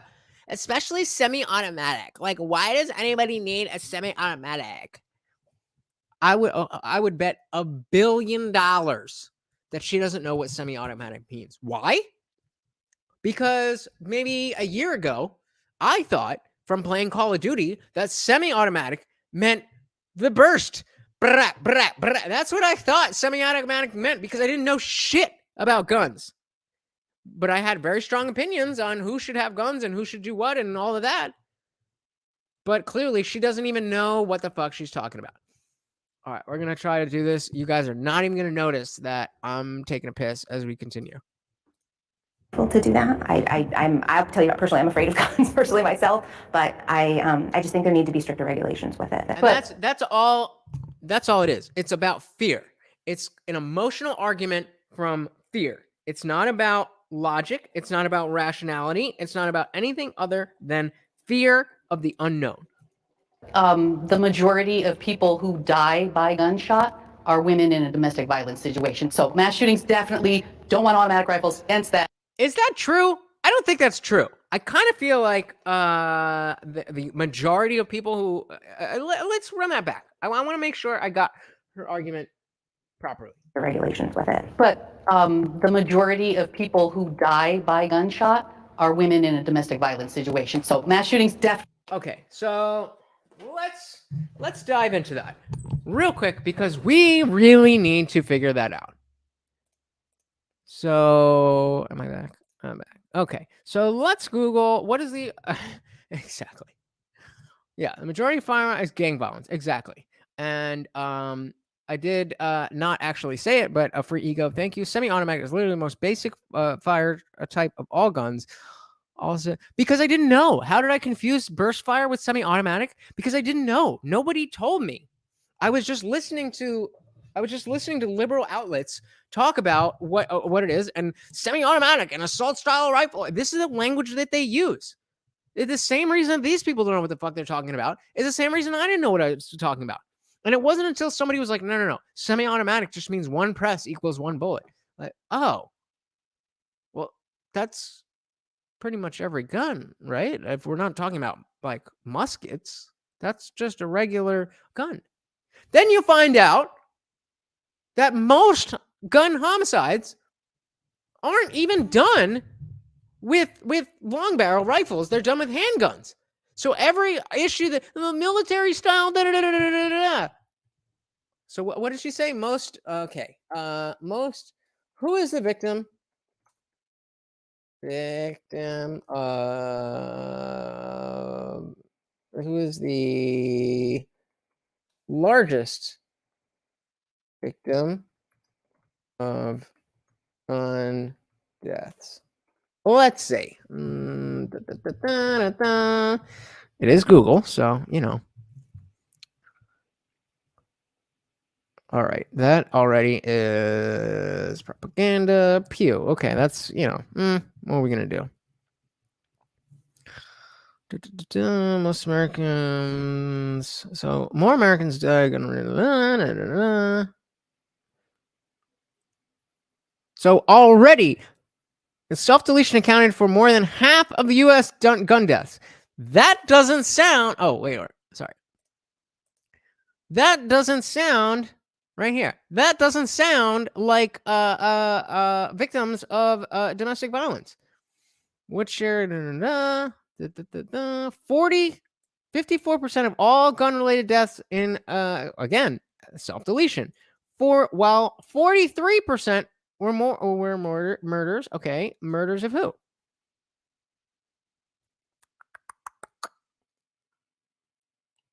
I mean, again, look. I mean, just the fact that self-deletion is the by far the highest thing, it already denies what she's saying. So basically, again, we have somebody who doesn't know what they're talking about, claiming that they know what they're talking about, and making an emotional argument that is very hard to refute without seeming like you're not downplaying the notion that she's saying that, okay, these people are dying.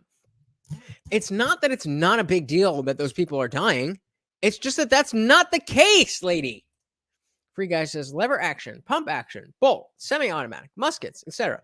All that shit is just one trigger pull, one shot with some slight differences. Exactly. And here's the thing. Did you know that before somebody told you? Did you know that before somebody told you? How did you know that? I just, most people don't know until they are taught. Okay, well, then you are in the minority of free ego. But most people, you have to be taught these things. You don't know a semi-automatic that doesn't have any reference in any other place in, well, thank you for your service. You know, but again, you came out of the womb knowing what semi-automatic meant, or did you go through training? Did you go through classes that me and these liberal parents certainly didn't have? Oh, but again, that's where I don't know. That's exactly why I thought semi and burst were similar things, because of you know, because of Call of Duty. But I don't know. That's just that there's plenty of liberals who play Call of Duty, and they still think that semi-automatic means burst. So I can't be the only one. Maybe you're just smarter than the rest of us, free ego. But moving on, I think it's a fair assessment that if you purposely don't go and seek out this information, that it makes sense that you would think that, okay, automatic means it automatically fires. So semi-automatic must mean some, you know, diet light version of automatic.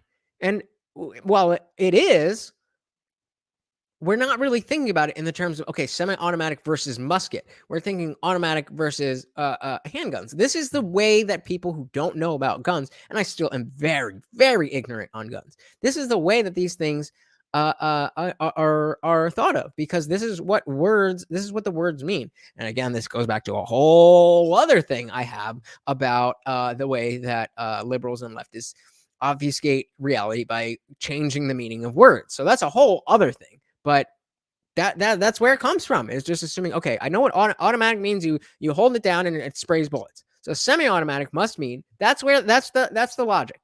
But obviously, that is wrong. So continuing on. Definitely don't want automatic rifles. Against that, nobody needs them. But the most dangerous. And again, as ignorant as I am, I know that most people are not able to get automatic rifles in America. Free Ego says most people use automatic weaponry kind of like bursts anyway due to recoil. Yeah, that's a great point. Conserves ammo and allows you to maintain a line of sight easier. Because again, for somebody who is as ignorant as me, you would, if you in a game where it, you can lock onto a target, you can just lock on and, but in real life, again, never shot a gun here, but what a Free Ego is talking about is the recoil is the gun kicks back. So if you just hold it, and versus if you you're aiming and it's that's how you would use full automatic anyway. As if somebody's going into any areas and just Tony Montana. That doesn't happen. That is what doesn't happen, Miss Therapist over here. But what are you gonna do? This is what these people think. Dangerous gun is the one in your home. I do want to ask you a question. Do you think that women should have the right to bear arms to protect themselves against? Yeah, I'm not against the right to own guns. The prompt was, do you think owning a gun is a human right? But do you think? And I don't agree with that. I don't. What does that sentence mean? I'm not against the notion that owning a gun is a human right, but is it a basic human right? Owning a gun, I don't know. I don't know. Rigo says they think automatic rifles make people Rambo or something. And I definitely agree that that is what they think. And to be fair, that is what could happen if a crazy person has an automatic weapon. But you know what else can happen with a crazy person? If they have a semi-automatic weapon or a knife or a car or a homemade explosive device, they could also become Rambo. So again, what is it that we're really talking about? You just want to feel better about things. You want to change the laws and make criminals out of law-abiding citizens to feel better. That's what you want.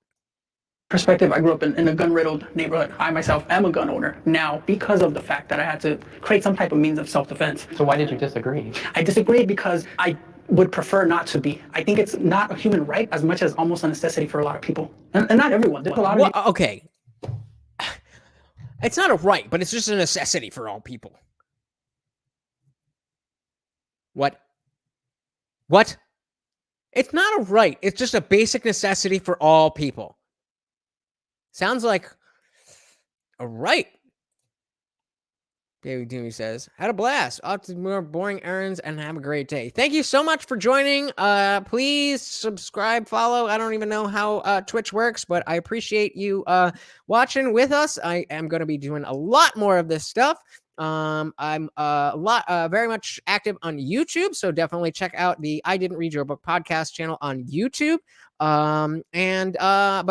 Thank you. Following. There you go. Thank you for following. And anybody else on Twitch, please do the same. So sorry to interrupt your pod real quick. So sorry to interrupt your No, that's not okay, cool. I tried to run a mid-roll, but that's not gonna happen. All right, so you guys are ad-free. Moving on then. neighborhoods that are very safe, but even in a safe neighborhood, you can be robbed, you can be killed. I've been stuck up several times with a gun to my face, and all I could think of is, man, if I die, it's gonna be because I didn't have a weapon to help protect me. Do you think that we should take away all guns from the entire world? Yes, if there was like a magnet, like Magneto from X-Men, and he just stuck up all the guns, I think that would be such a better place. And again, I can see where this guy's coming from with that notion that, hey, if we just got rid of all the guns, then the bad guys wouldn't have guns, so the good guys wouldn't need guns. That does make sense. But bad guys without guns are still gonna do bad stuff. So how do you stop the bad guys from doing bad stuff if you don't have the means to stop them? If it's just mano a mano, which means hand to hand, not man to man. If it's just hand to hand, then it's just the strongest will survive. And if the bad guy happens to be stronger, then the bad guy wins. Frigo says guns can be made without metal. 3D printers are not the future. 3D printers are the present. And 3D printers will very, very soon have the capability to print with metal. So I don't know what they think they're fighting against, but it's inevitable. Real quick, I just want to try something. See if so sorry to interrupt your podcast experience. I just want to remind you, if you're enjoying what you're watching, please hit the like button and subscribe for more content. And if you really love it, there's some support links in the description. I would love if you could help out the channel. And back to the show. Of course, it didn't work. I'd love if you do that. And back to the show. That's what it said. Okay. Thank you, guys. I appreciate you dealing with that. My Let's political continue. opinions have hurt my relationships with friends and family. So this is an interesting one. Let's see. My political opinions have hurt my relationships with friends and family. I did see this before, but I'm interested to see what they're going to say because so I guess the question is, which side do you think has had more trouble adhering to their hey, struggle streaming. I'm doing my best. That's why I need you guys.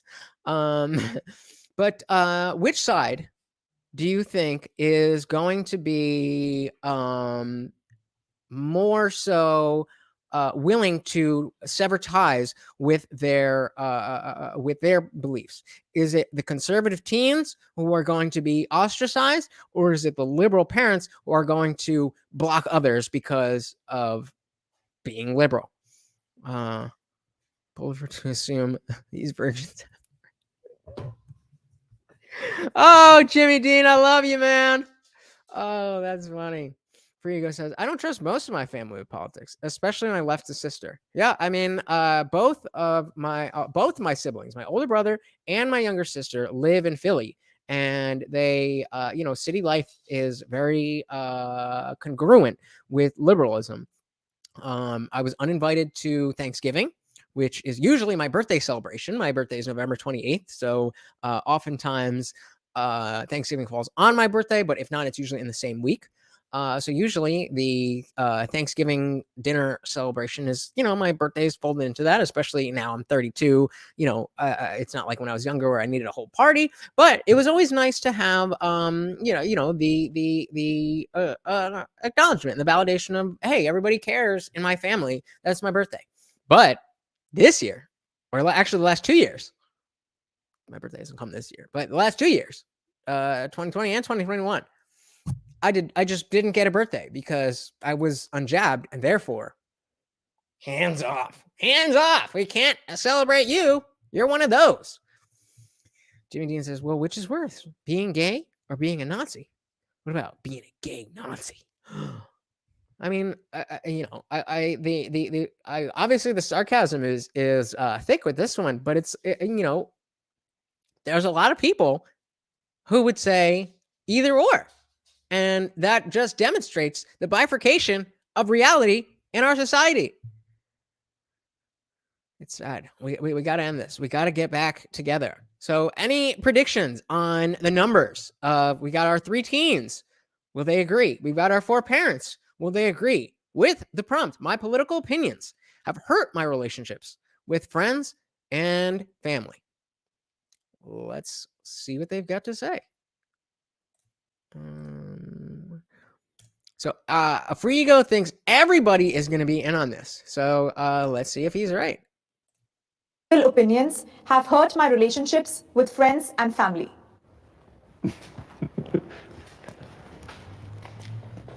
Okay.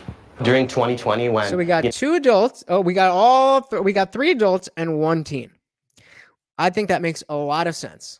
We've known for a while that the Zoomer generation is not more conservative than millennials, but they're more conservative comparatively to millennials than millennials are to Gen X. So that doesn't surprise me too much. And nor does it surprise me that these super liberal people, these super liberal fucking boomers, are off their rocker and have had. I'm gonna guess that they were the ones who blocked other people, whereas and again, I'm forgetting his name, but homeboy here was blocked and ostracized. Let's say that's my prediction, that of all 4 people here, one of them was ostracized and the other 3 were doing the ostracizing. Why do you say they're all lying? That's very interesting. Well, yeah, let me know. Let's dive back into it. I'm very interested to see why you think they're. America got really like politically intense, and my teacher, she was very politically active, and she wanted us to, speak our voices. And they found I was conservative, and they said, "Okay, you're completely going against what we believe. Like the whole school is very liberal," and they just kind of pushed me away. Did you feel like you would get bullied? No, I'll just get so looked. Immediately, I was right about the fact that he was the one that was ostracized. So let's see if I'm also right about the liberals having saying, "Oh well, I just had to block this person." Let's see. Some people come up and say you're a racist or you're xenophobic. They would tell me, "Oh, do you support Trump?" But I just brushed it off. I told them, "Hey, I respect that you think like this. Please respect me." I think that is. Whether or not we have the same ideas, I think that is still an admirable quality. Yeah. Despite getting looks or feeling like maybe you don't belong, that you're still, you have your convictions. Yeah. So I can respect that you're convicted. Yeah. How fucking condescending. Well, you're stupid and everything you say is wrong, but your stick-to-itiveness. That's such a boomer. The arrogance. To think that, well, you're so wrong, and then, and again, it's the exact same type of attitude that I would get from Christians when I would talk about my religion, especially having been brought up Catholic.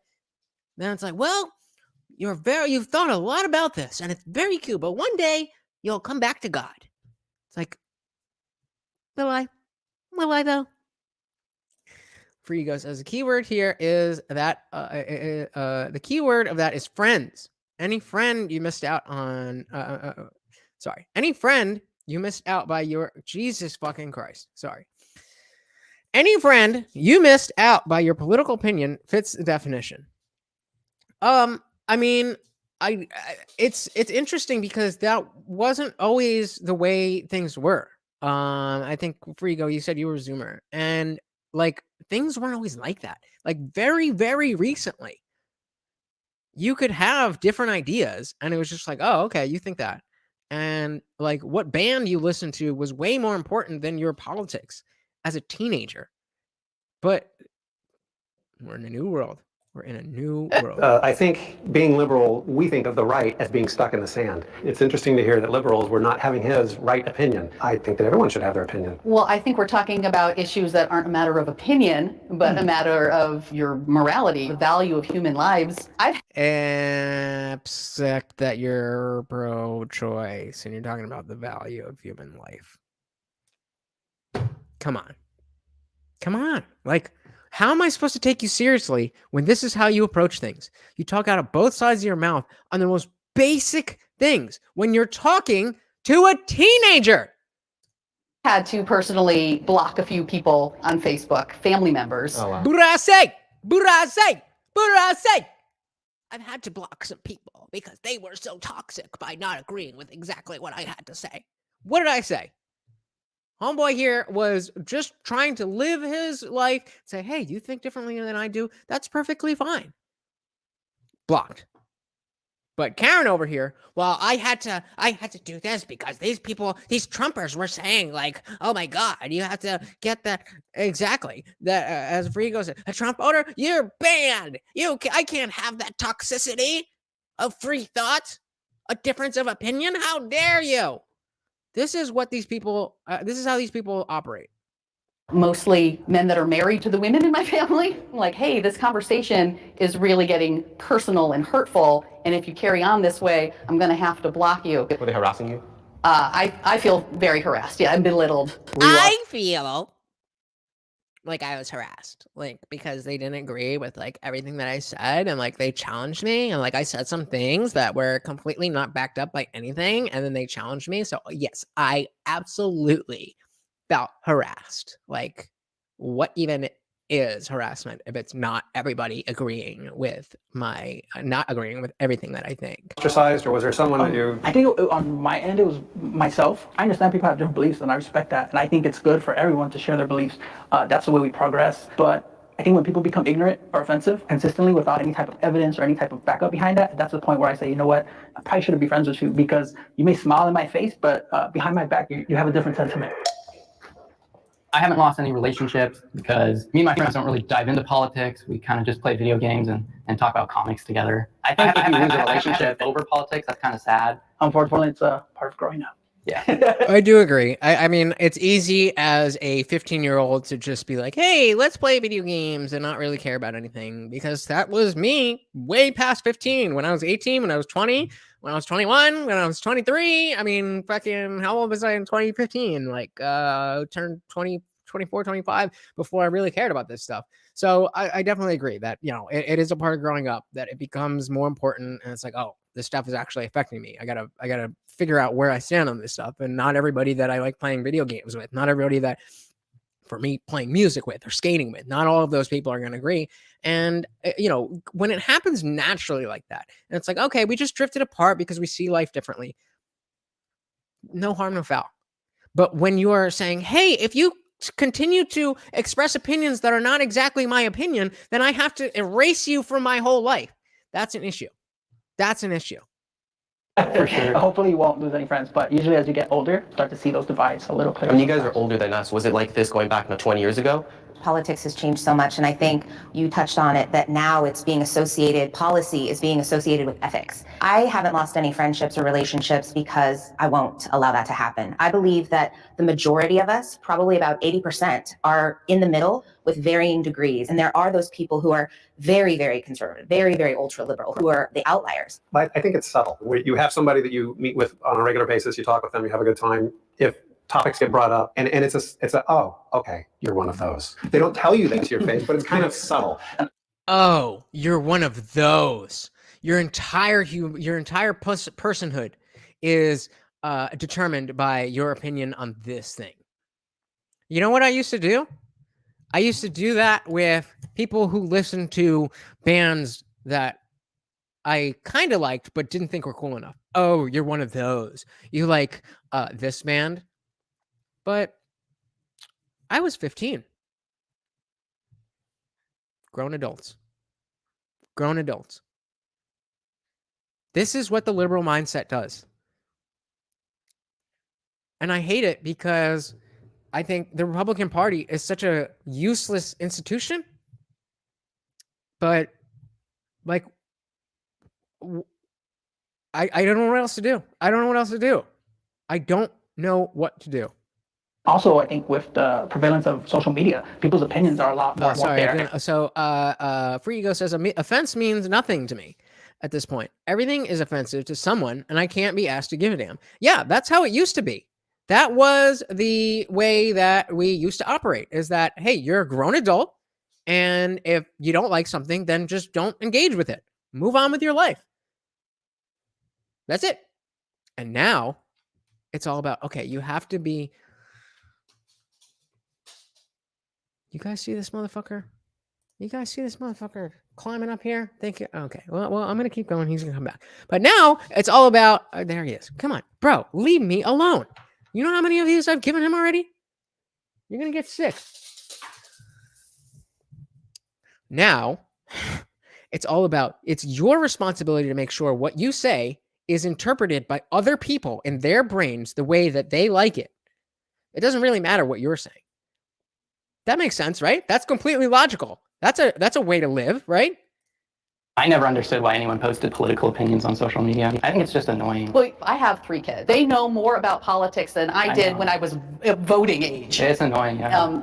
I think it's very encouraging because they're going to be more informed when they are.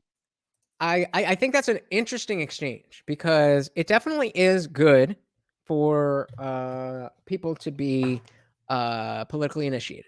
I ended up voting for Hillary Clinton because I didn't know what the fuck else to do. So definitely you want to be engaged.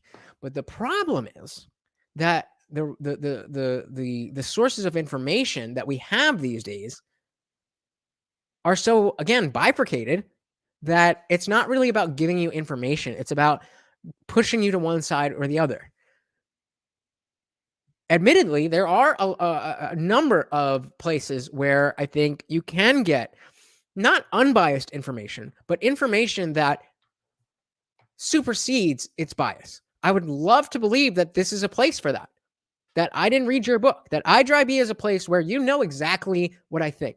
But if somebody says something that I don't agree with but makes a good point, I'm going to stop and point that out. And I hope that grows into you guys being able to trust that when I'm talking about something, I'm not pushing an agenda. I'm not pushing an ideology. I'm trying to determine what the fuck is going on in our world so that we can move forward in the best way for everybody. That used to be what news was for. But now it's for clicks and money. So, I mean, I'm in it for clicks too, but not at the expense of, trust me, if I didn't care about integrity, my channel would be, but going through these things and actually talking about these things in a way that I feel is important and that I feel is helpful, then you're not going to grow that fast. But I don't give a shit. I'm here for a reason, and you guys are here for a reason. And we're going to satisfy that reason. We're going to continue to satisfy that reason. So if you're not following or subscribed, make sure you do so, because this is only the beginning. Free Ego says, I have no doubt that a leftist household would suggest sources that lead their children down a leftist rabbit hole. And that way, it becomes an even stronger indoctrination than when the internet didn't exist. Fair, but also, that's also going to happen on the right. So, and that's the issue, is that there is no middle ground. There's no place where people who don't already believe this or already believe that just go to get their views reinforced. There's so few places where people who, okay, I didn't really think about this. Present the information to me so that I can make my own decision. That's what we need more of. And I don't know. You guys let me know. How am I doing with that? I'm trying my best, but it's hard to hide my opinions. But again, I'm not trying to hide my opinions. I'm trying to show you exactly what my biases are, so that when I give an opinion, you know where it's coming from.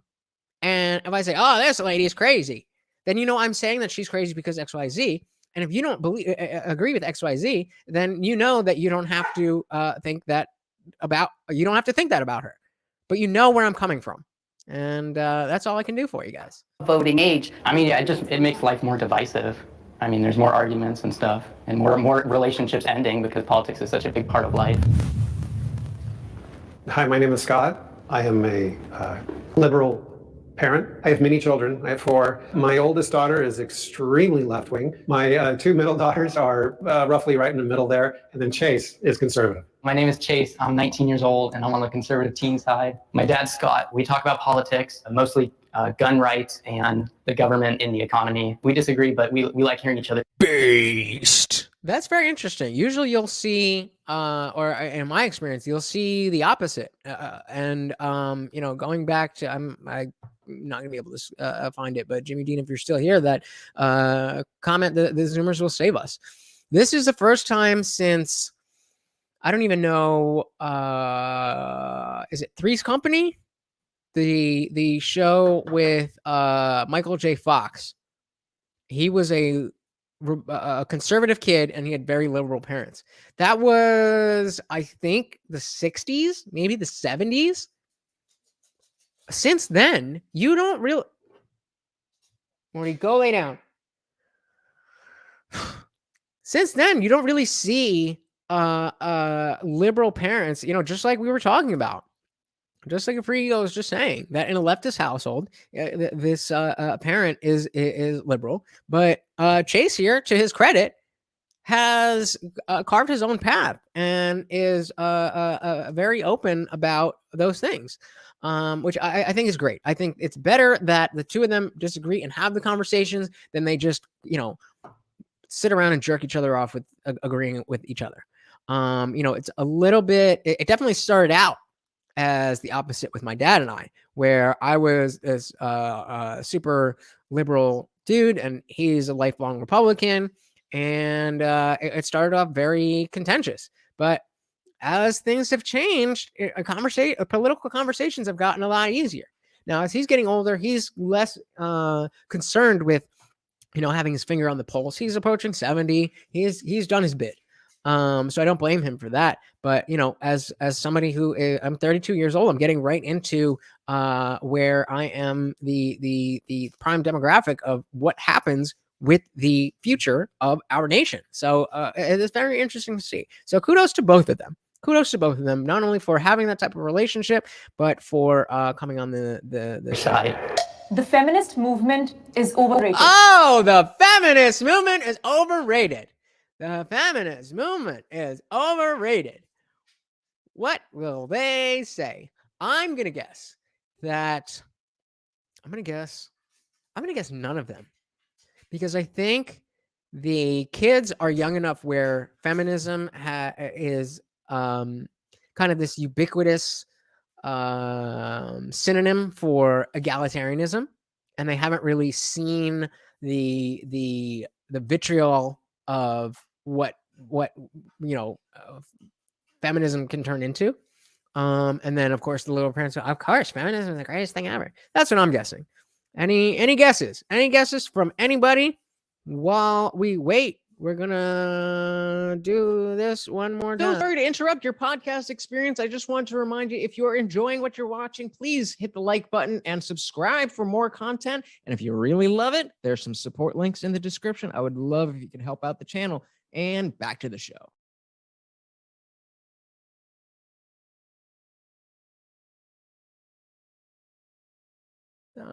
Screw you, fucking StreamYard. Jesus Christ. Okay, not doing that ever again.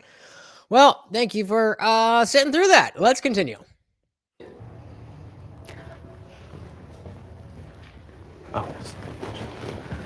The reason I sat down is because feminism as we know it in social media and the marches is generally run by white women, and we don't have a lot of intersectionality. How dare they? White woman? White people? No! Margaret Sanger? Yeah, and Susan B. Anthony, total racist. The women that headed up the... Wait a minute. Wait a minute. Did she just... Am I missing something? Is Susan B. Anthony... Like, I thought she was like an American hero.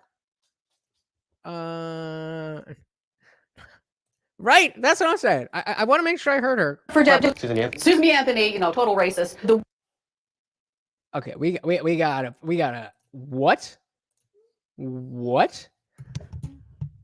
Susan B. Anthony, racist. Let's see what we've got. Oh, how early? So from the History Channel. How early? That works. Stop, Morty. Come on, man.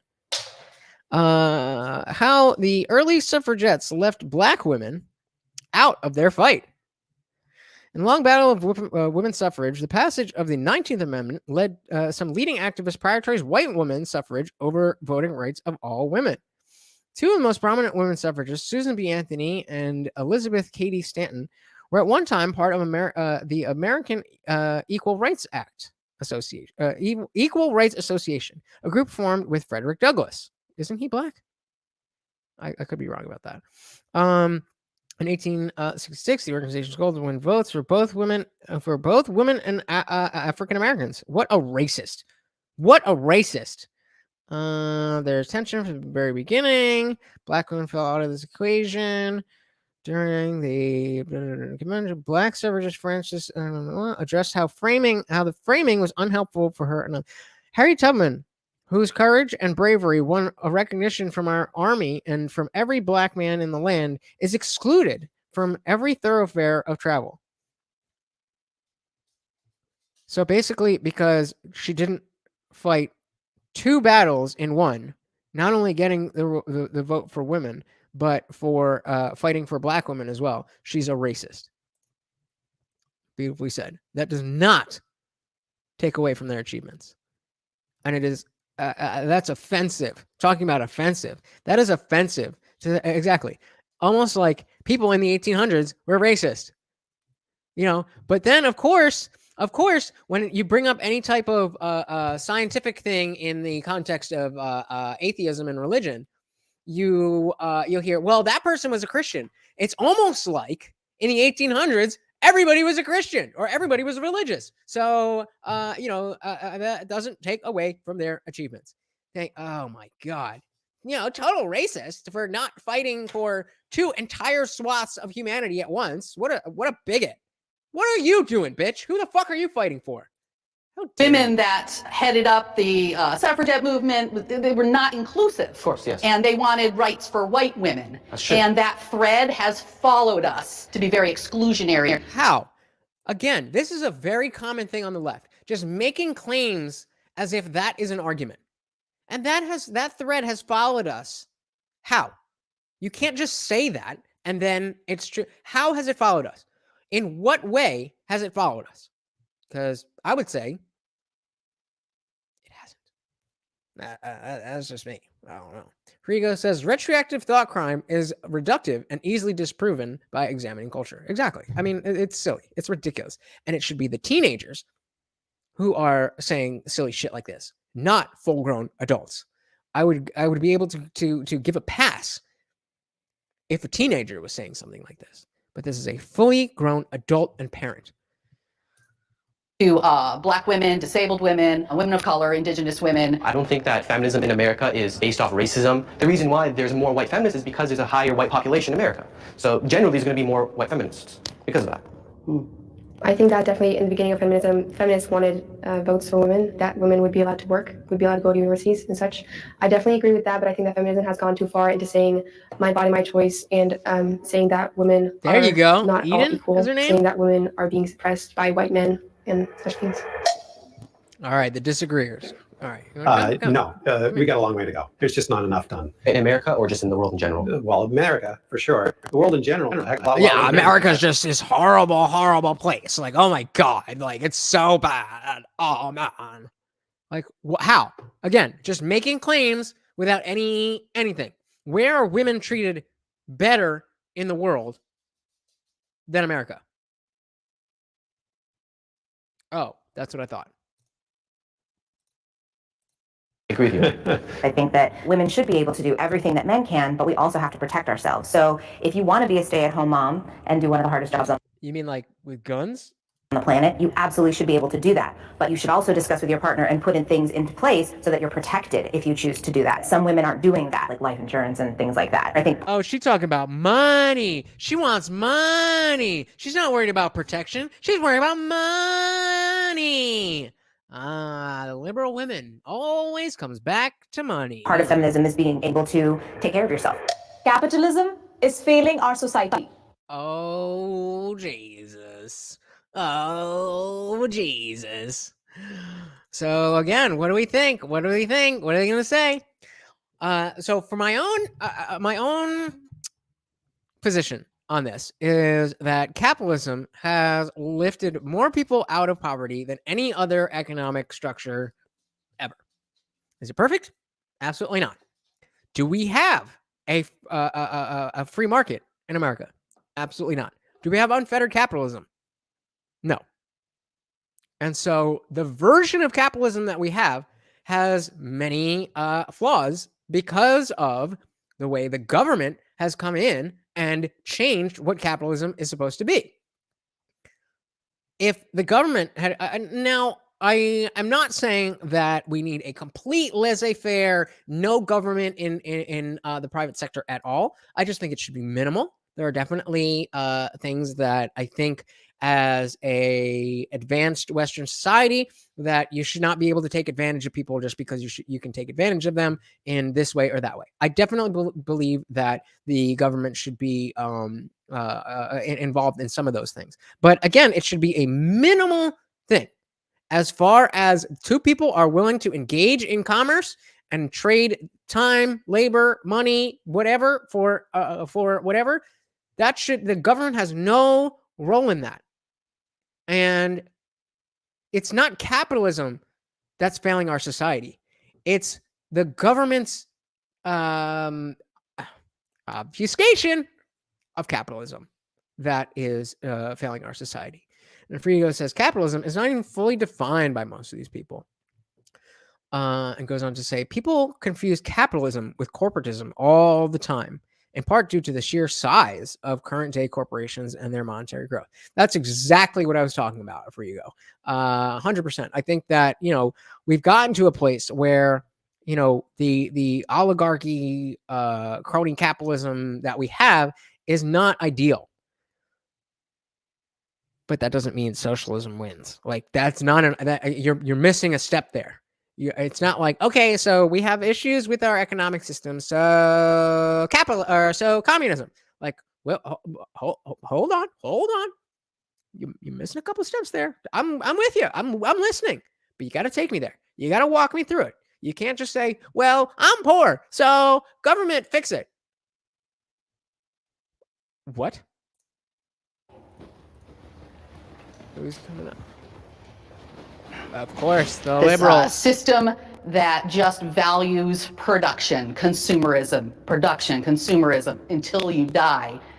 How terrible. Production is something that we don't want, right? Yeah. Consumerism is something that has made all of our lives terrible, right? I am not consuming a wonderful beverage here, and I don't have a top-of-the-line smartphone that if my Wi-Fi goes out, I don't have to stop the whole thing. I could pop in and be like, hey, guys, hold on. I'll be right back. I just got to restart my computer that, even though it kind of sucks, I still have it. And I'm able to talk to whoever is willing to listen. I'm speechless. Work for anybody, but a very, very, very small percentage of billionaires, and it's all baloney. The system is rigged to keep workers working, and the rich just keep getting richer. Yeah, I think there could be some good in capitalism, which is like the innovation part of it. There you go. In general, capitalism definitely sucks from the poor. There's a lot of industries that definitely shouldn't have any capitalism. And so again, that's not even necessarily untrue, that the version of capitalism we have is not ideal for lower class citizens. But that's not because of capitalism. That's because of what government has done to how capitalism operates in our society. Involved at all. The medical field, it's unjust. I mean, am I wrong? Am I wrong about that? Is it really capitalism that's destroying our society? Because I could be wrong. Let me know. Certain people get better care than other people just because they're more financially well off. Who are they to determine the value of life? The healthcare system creates such profit, and that profit is created off the misery of others, of the illness of others, including the prison system, where you have jails that are privately owned, because at that point, what you have is a hotel, and you want to fill up the hotel. Why would there be a business that profits off of crime? That doesn't make any sense. If you put I'm definitely not in favor of private prisons. I think that's ridiculous.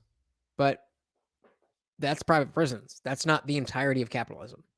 Sorry, pal. Good try. Profit ahead of people are going to suffer, obviously. Oh, the disagreeers. So you said like only the billionaires. Chase is coming in. Chase is coming in. So you said this thing, and I am about to slap you silly with that ridiculous argument. Let's see what Chase has got to say. I'm going to run that back a little bit. So you said like only the billionaires succeed in capitalism, and I gotta disagree with that because I'm the CEO of my own company. A couple months ago, I started a jewelry company, and I'm not a billionaire, but it's been relatively successful enough to I can make rent and. He's not a billionaire, but it's relatively successful enough to I can make rent and go through college a bit. Sorry, I had to finish that. That's capitalism. Destroying our society. That's capitalism. The things that the liberals were talking about were, again, obfuscations of capitalism. What this young man is talking about is pure capitalism, that he decided to offer a product or service, in his case, the jewelry, and other people voluntarily give their money to him, and it allows him to make rent and go to college. Destroying our society. I mean, yeah, the fact that he's spending it on college, if he's not going to be a doctor or anything, but that's, again, a whole other conversation. So I think there's people like me who own a small business who capitalism really benefits. If capitalism isn't the solution, then what is the solution? You want to hear it? If capitalism isn't the solution, Then what is the solution? Socialism. Socialism. So the problem with democratic socialism. Socialism, of course. Full stop. How? Make a fucking argument. You just that's the liberal way. You just say things that you think are true, and you do it in a condescending way. That what, you don't already know how socialism is going to save the world? Ugh, then I don't have time to explain it to you. Go do some research. That's the that's what you just did to a teenager. To a teenager, she can't even have intellectual integrity with a teenager. About how capitalism hurts the middle class, but in reality, if democratic socialism was tried, the middle class are going to be paying way more taxes, not just the rich. You see, the rich don't pay taxes because they don't work. They make money off assets. The middle class, they work. I know where this and is because going. they're working, they're going to pay more taxes under a proposal like Bernie Sanders or, I don't know, AOC or Ilhan Omar. I personally am okay with paying higher taxes. I knew would love it! People who make I bet you are, you fucking privileged bitch. You have 4 kids, and you can afford putting one of them through transition shit. I'm sure you don't mind paying a little extra because you got the money. Didn't you also say that you are a stay-at-home wife? So you're not even paying. I don't mind paying taxes of money that's not mine. Yeah, of course you don't. Of course you don't. Let's ask your husband. Let's ask your husband who actually makes the money, whether he cares about paying taxes for socialism. Let's ask billions him. of dollars paid their fair share of taxes, but increased taxes. Fair taxes. I would love people who make billions of dollars pay their fair share of taxes, but let's just do a quick Google search. Let's just do a quick Google search. Oh, real quick. If you haven't seen, if you're a fan of Bo Burnham and his thing Inside, he did an hour-long outtakes thing. This is just a short thing, but definitely go check that out. But who paid the most taxes in 2021? Oh, that's not good. So Microsoft corporate billionaires, right? Oh, well, they paid billions in taxes, so they must be billionaires. JP Morgan and Chase, they paid 2.9 billion. Verizon, they pay let's do 15 more rows. I said let's do 15 more rows and click the link. Oh, it's taking me to the thing. Come on. Okay. So yeah, we've got to go 1, 2.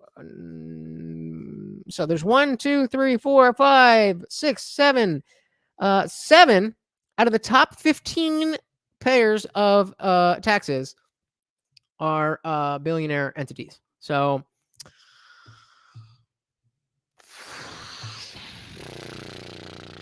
I don't know. Godfrey says, I don't even think our broken pre-socialist capitalism in Germany. I don't even think our broken pre-socialist capitalism in Germany is necessarily much better than the broken U.S. system. I mean, yeah, we're all trying to figure it out. Like, it's not, nobody has the right answer. And he also adds that he pays 47% in tax. So Godfrey's bringing in the big bucks if you're paying that level. And a free ego adds, higher taxes hurt everyone except the rich, as the rich can offshore their wealth and assets and or outright leave and start somewhere without the taxes. Exactly. They have there's resources to get around doing these things. And how is that possible? Is that because of capitalism?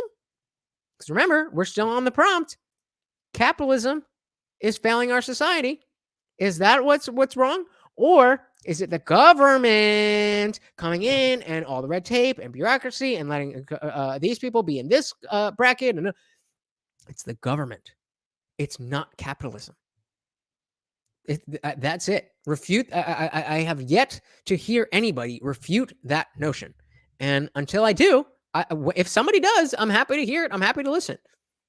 But until somebody does, then that's what I'm sticking with.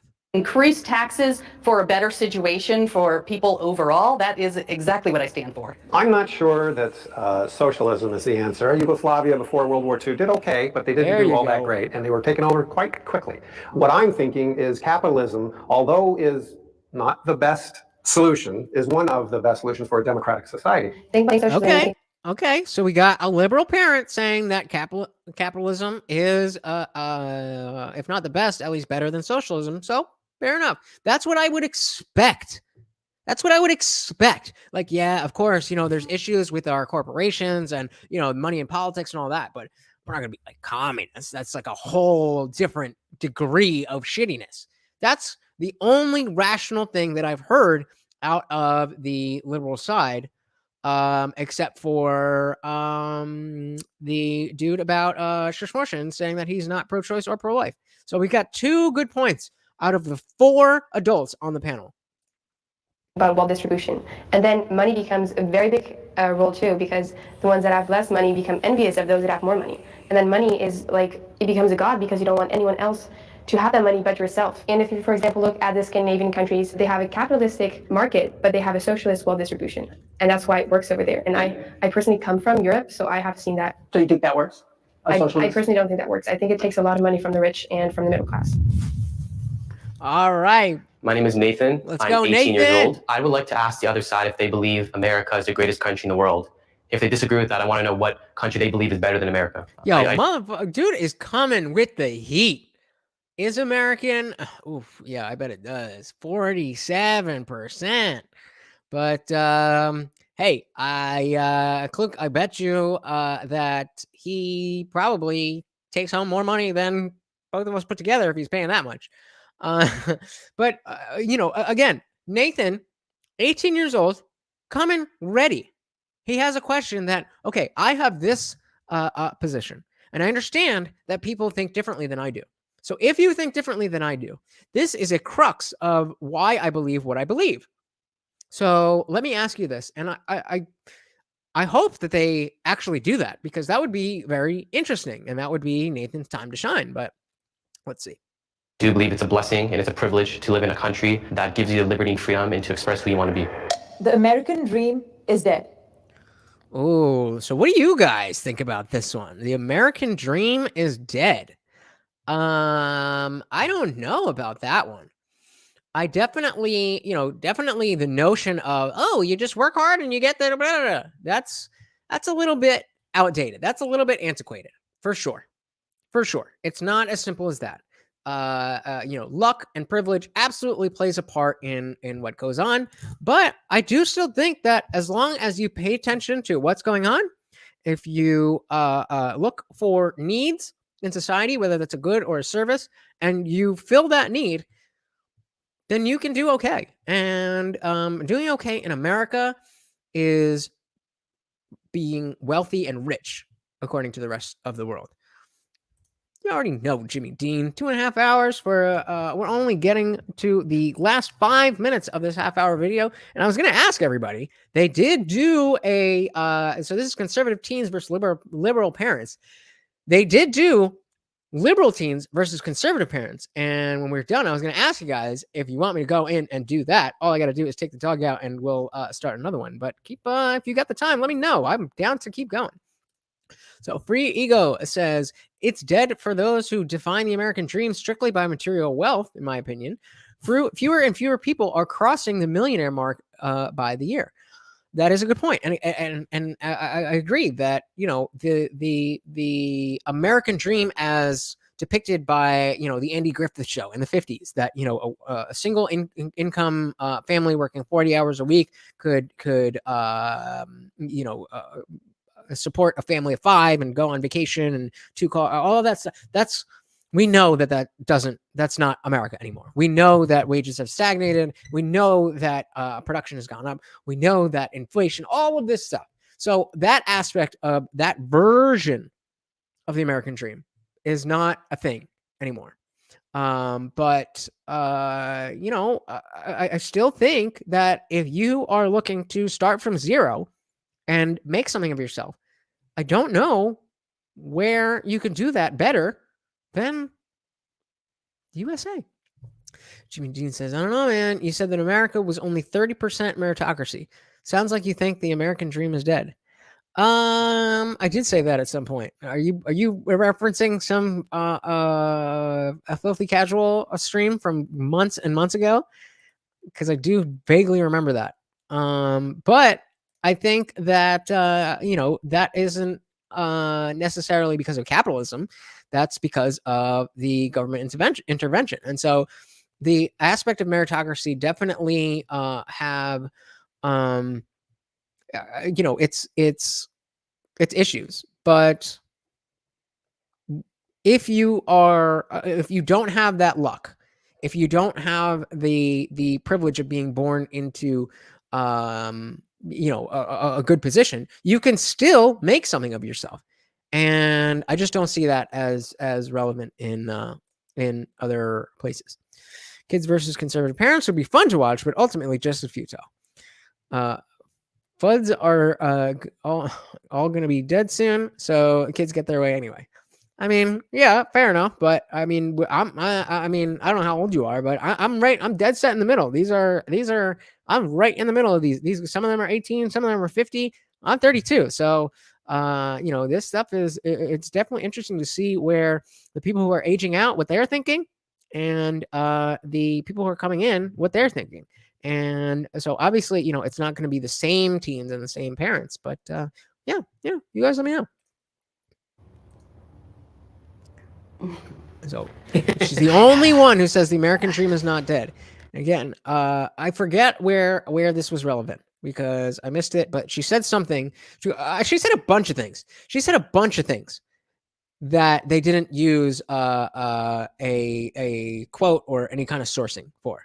But here it says the term American Dream was coined by James Truslow Adams in 1931, saying that, quote, life should be better and richer and fuller for everyone with opportunity for each, according to the ability or achievement, end quote, regardless of social class or circumstances of birth. So the fact that it's a dream, I think, is still very much a thing. How realistic is it? Has definitely become less and less over the last 50 years. But is it dead? I don't believe so. Rigo says, when having connections to rich people lead to greater chances of material success than hard work, I think that's when the dream dies. I disagree, because I definitely agree with you in the sentiment that the notion of, oh, well, you just got to do this, that, and as long as you do what you're supposed to do, you'll be good. Then yes, the connections and the networking and being born into a wealthy family, all of those things absolutely matter. But the American dream, again, says here, the American dream, life should be better and richer and fuller for everyone with opportunity for each according to ability or achievement. So no matter who you are, I think that if you are still showing you have opportunity, maybe not as much, but you have opportunity, and according to your ability or achievement, you are able to succeed. I mean, no? Janine says it should be the same teens and parents. Everyone should be able to steal men their opponent. That would be interesting, but I think we're putting a little bit too much, giving Jubilee a little bit too much credit. Definitely credit to Jubilee for this kind of stuff, but I don't think they're getting that deep into it. Yeah. I gotta say, I disagree with the phrase "American Dream" and "American Dream" for who? The Native Americans we slaughtered, the enslaved people. I mean, this bitch. The term was coined in 1931. I don't remember how many Native Americans were being slaughtered in 1931. Again, I could be wrong. But I don't really think that's relevant. That sounds like a talking point. Jimmy Dean says plenty of the wealthiest Americans were poor college kids 30 years ago. Exactly. Absolutely. I mean, yeah. I mean, exactly. That's a great point. Take a look at the big names. You have legacy people that are going to be there. But I mean, actually, I don't really know the background of Elon Musk, but I don't think that he was very wealthy. Steve Jobs was not wealthy. Bill Gates, Jeffrey Bezos didn't come from wealth. All these people built their wealth, and now they are part of the machine. So if the dream is dead, then how did they become part of the machine?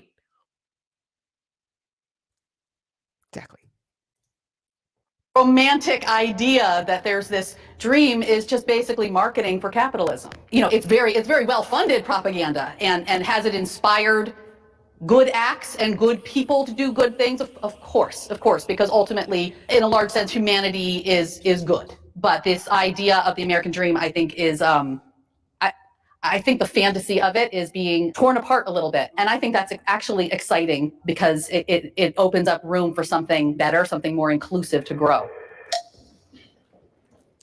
All right. So Free Ego says poor college kids with wealth went into STEM and financial fields, and that's exactly it. You know, with the student loan fiasco, everybody, for better or worse, had the opportunity to go to college and get the degree that would put them on par with anybody else in their field. And again, whether that was a good or bad thing is ultimately is a completely different discussion. But the fact is that you need not come from money to have gone to college. I went to a private university. I was lucky enough that my dad did make enough money where I didn't have to pay a dime. And I didn't even realize how much of a huge benefit and a huge privilege that was until I got to school and I had friends at this private university who were taking out loans to go to a private university. Like, go to Rutgers. What are you doing here? Not because you don't belong, not because you don't deserve this level of education, but because it doesn't make sense for you to be taking out and spend all this money. And then again, remember, I went into I was in psychology. Two people that didn't even go to my school. I don't know one person from my school who did psychology and is still in the field of psychology, myself included. So, you know, what is the American dream? The opportunity to be based to be judged on your skills and your accomplishments. And I think that's alive and well. I think the opportunities are very closely tied to you know, your privilege, but that's not great. But the dream's not dead. The dream is not dead. I think the phrase is kind of corny, but the idea that someone's like building themselves up in capitalism, I feel like that I kind of have done that a bit with my business. So I don't think it's dead. I do think the American dream is dying, though. You know, the American dream now is not the same as it was 30 years ago. Have a family, buy a home, have a great job. But now it's very difficult to buy a home. Income has not increased compared to the price of a house. You know, I do think it's dying, though, but I don't think it's completely dead, because there's a lot. So this is very interesting, because these are seemingly liberal or left-wing points about you know, production and wages and all this stuff. So I'm very interested to see what the liberal parents are going to say to this. A lot of immigrants are still trying to come to America. America does have the highest immigrant population. 14% of our population are immigrants. We have a lot of people on our southern border. I think they all want to come to America. Yeah, I think the American dream still exists, and I can speak firsthand because my family came from a third world country. But so does the American nightmare. The people suffering, not just here, but also around the world, due to policies, due to exploitation, due to colonization, due to a lot of issues that are directly at hand to Americans. So there's a lot of blood on the United States' hand. And so, okay, that's a pretty drastic statement. The American nightmare. What does that mean? What does that mean? You just keep saying things. You just say things and then like move on. What does that mean?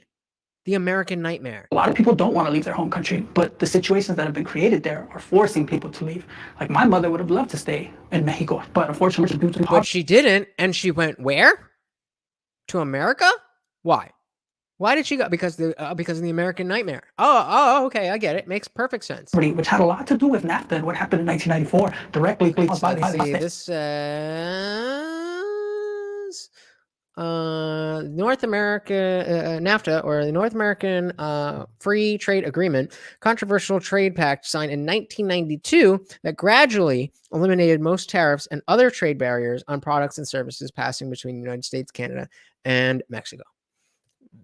Issues that created this migration. So is it a better opportunity here? Yes, my people come here and we send our money back to our ancestors. Would we just like to stay where we're from? Yeah, that would be a much better option.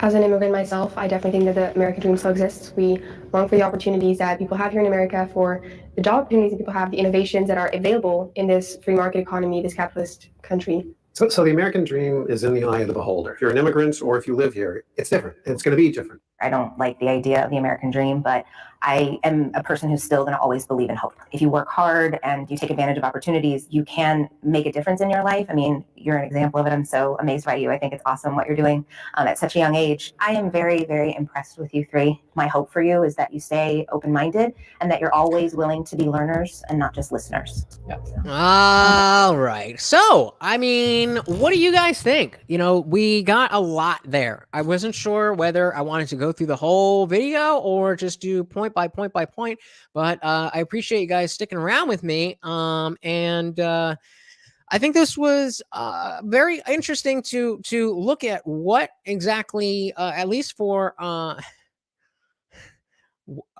what Mexico. Mexico, bro, it's Mexico. Don't you assume Mexico's gender. This Mexican needs to stop being sexist. I'm not gonna say that anyway.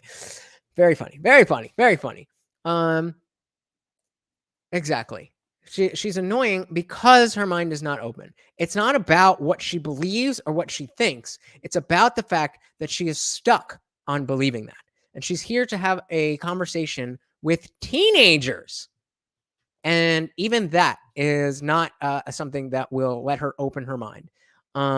It's sad. It's sad that this is what I find it hard to say that this is not what liberalism does, because again, we're talking about children and adults, and the rational ones are the conservatives, and the irrational ones, the ones who are just proclaiming reality and morality without any backing. What, do you want to come over here? Come on. This fucking dog. Are the liberals and are the adults. So am I supposed to assume that we just happen to have found three of the most smartest teenagers and they just happen to be conservative? That doesn't seem very rational. What seems rational is more like the liberal ideology warps your fucking brain and has you look at reality, has you look at life, has you look at the world in a way that doesn't comport with what's really there. And, maybe I'm wrong. Maybe everything that I said is complete bullshit. And if it is, please timestamp and let me know exactly what I said that was wrong and drop it in the comments. And I'm happy to have a conversation about why I think the way that I think. And I'm happy to say that I'm wrong. One of the most rewarding things is to show myself, just for my own edification, to know that I am still open-minded. I'm still willing to take somebody else's perspective and take it as an open-minded individual and admit that, okay, I was wrong about that thing. If I was wrong about that thing. Here, I don't think there was much I was wrong about, but again, I don't know. If I knew I was wrong about it, I wouldn't have said it in the first place. So all of the things I said, I obviously think they're right, but I could very well be wrong. And I implore you guys to set me straight. But if you agree with what I'm saying, then please share this with somebody. Let them see exactly what is, this is the Jubilee video is half an hour long. Not even 28 minutes, 28 and a half minutes. So it's a chunky video, but we spent the time to really go through it and dissect what it means that people are answering the way that they are answering. And the fact that they are using conservative teens and liberal adults is, I think, a much better way to look at it than the opposite. Although I'm very happy to compare the two. So, let me know if you'd like to see the liberal teens and the conservative parents middle ground that Jubilee did. We could definitely go through that. But for now, I think that we have established that it's very sad. It's very sad that liberalism is warping people's minds, and that you can be a liberal and be a rational person. Absolutely. And you can be conservative, you can be a right wing, and you can be batshit crazy. Absolutely. But on a balance of probabilities, where the core instincts of the core policies, the core values of either side seem to really be playing out in a way that you would expect that no matter what the ideology is, the teens are the ones who are not quite there with it, and the adults are the ones who are there, putting things together for them. But since that isn't what happened, it's pretty clear to me that liberalism is the problem in this day and age. And again, that's sad, because I want the best thing for all people. That's always what liberalism and progressivism, that's what it meant to me when I first understood it, is that we want to move things forward. And I still want that. But the tactics that the other people who devote their life to wanting this is getting dangerous. It's getting dangerous, because we're now talking about violence and all stuff around that YouTube wouldn't like me saying. So yeah, share this with somebody you know. I think we covered a lot of good ground here. I really appreciate you guys sticking with me. Please do make sure you hit the like button on your way out. There are those support links in the description. I would love if you could help out the channel, but it is absolutely free to like, comment, subscribe, share this with a friend, do all of that good stuff. But even if you don't want to do that, you just want to sit at home, think about how great I am and how awesome this channel is, go check out another video.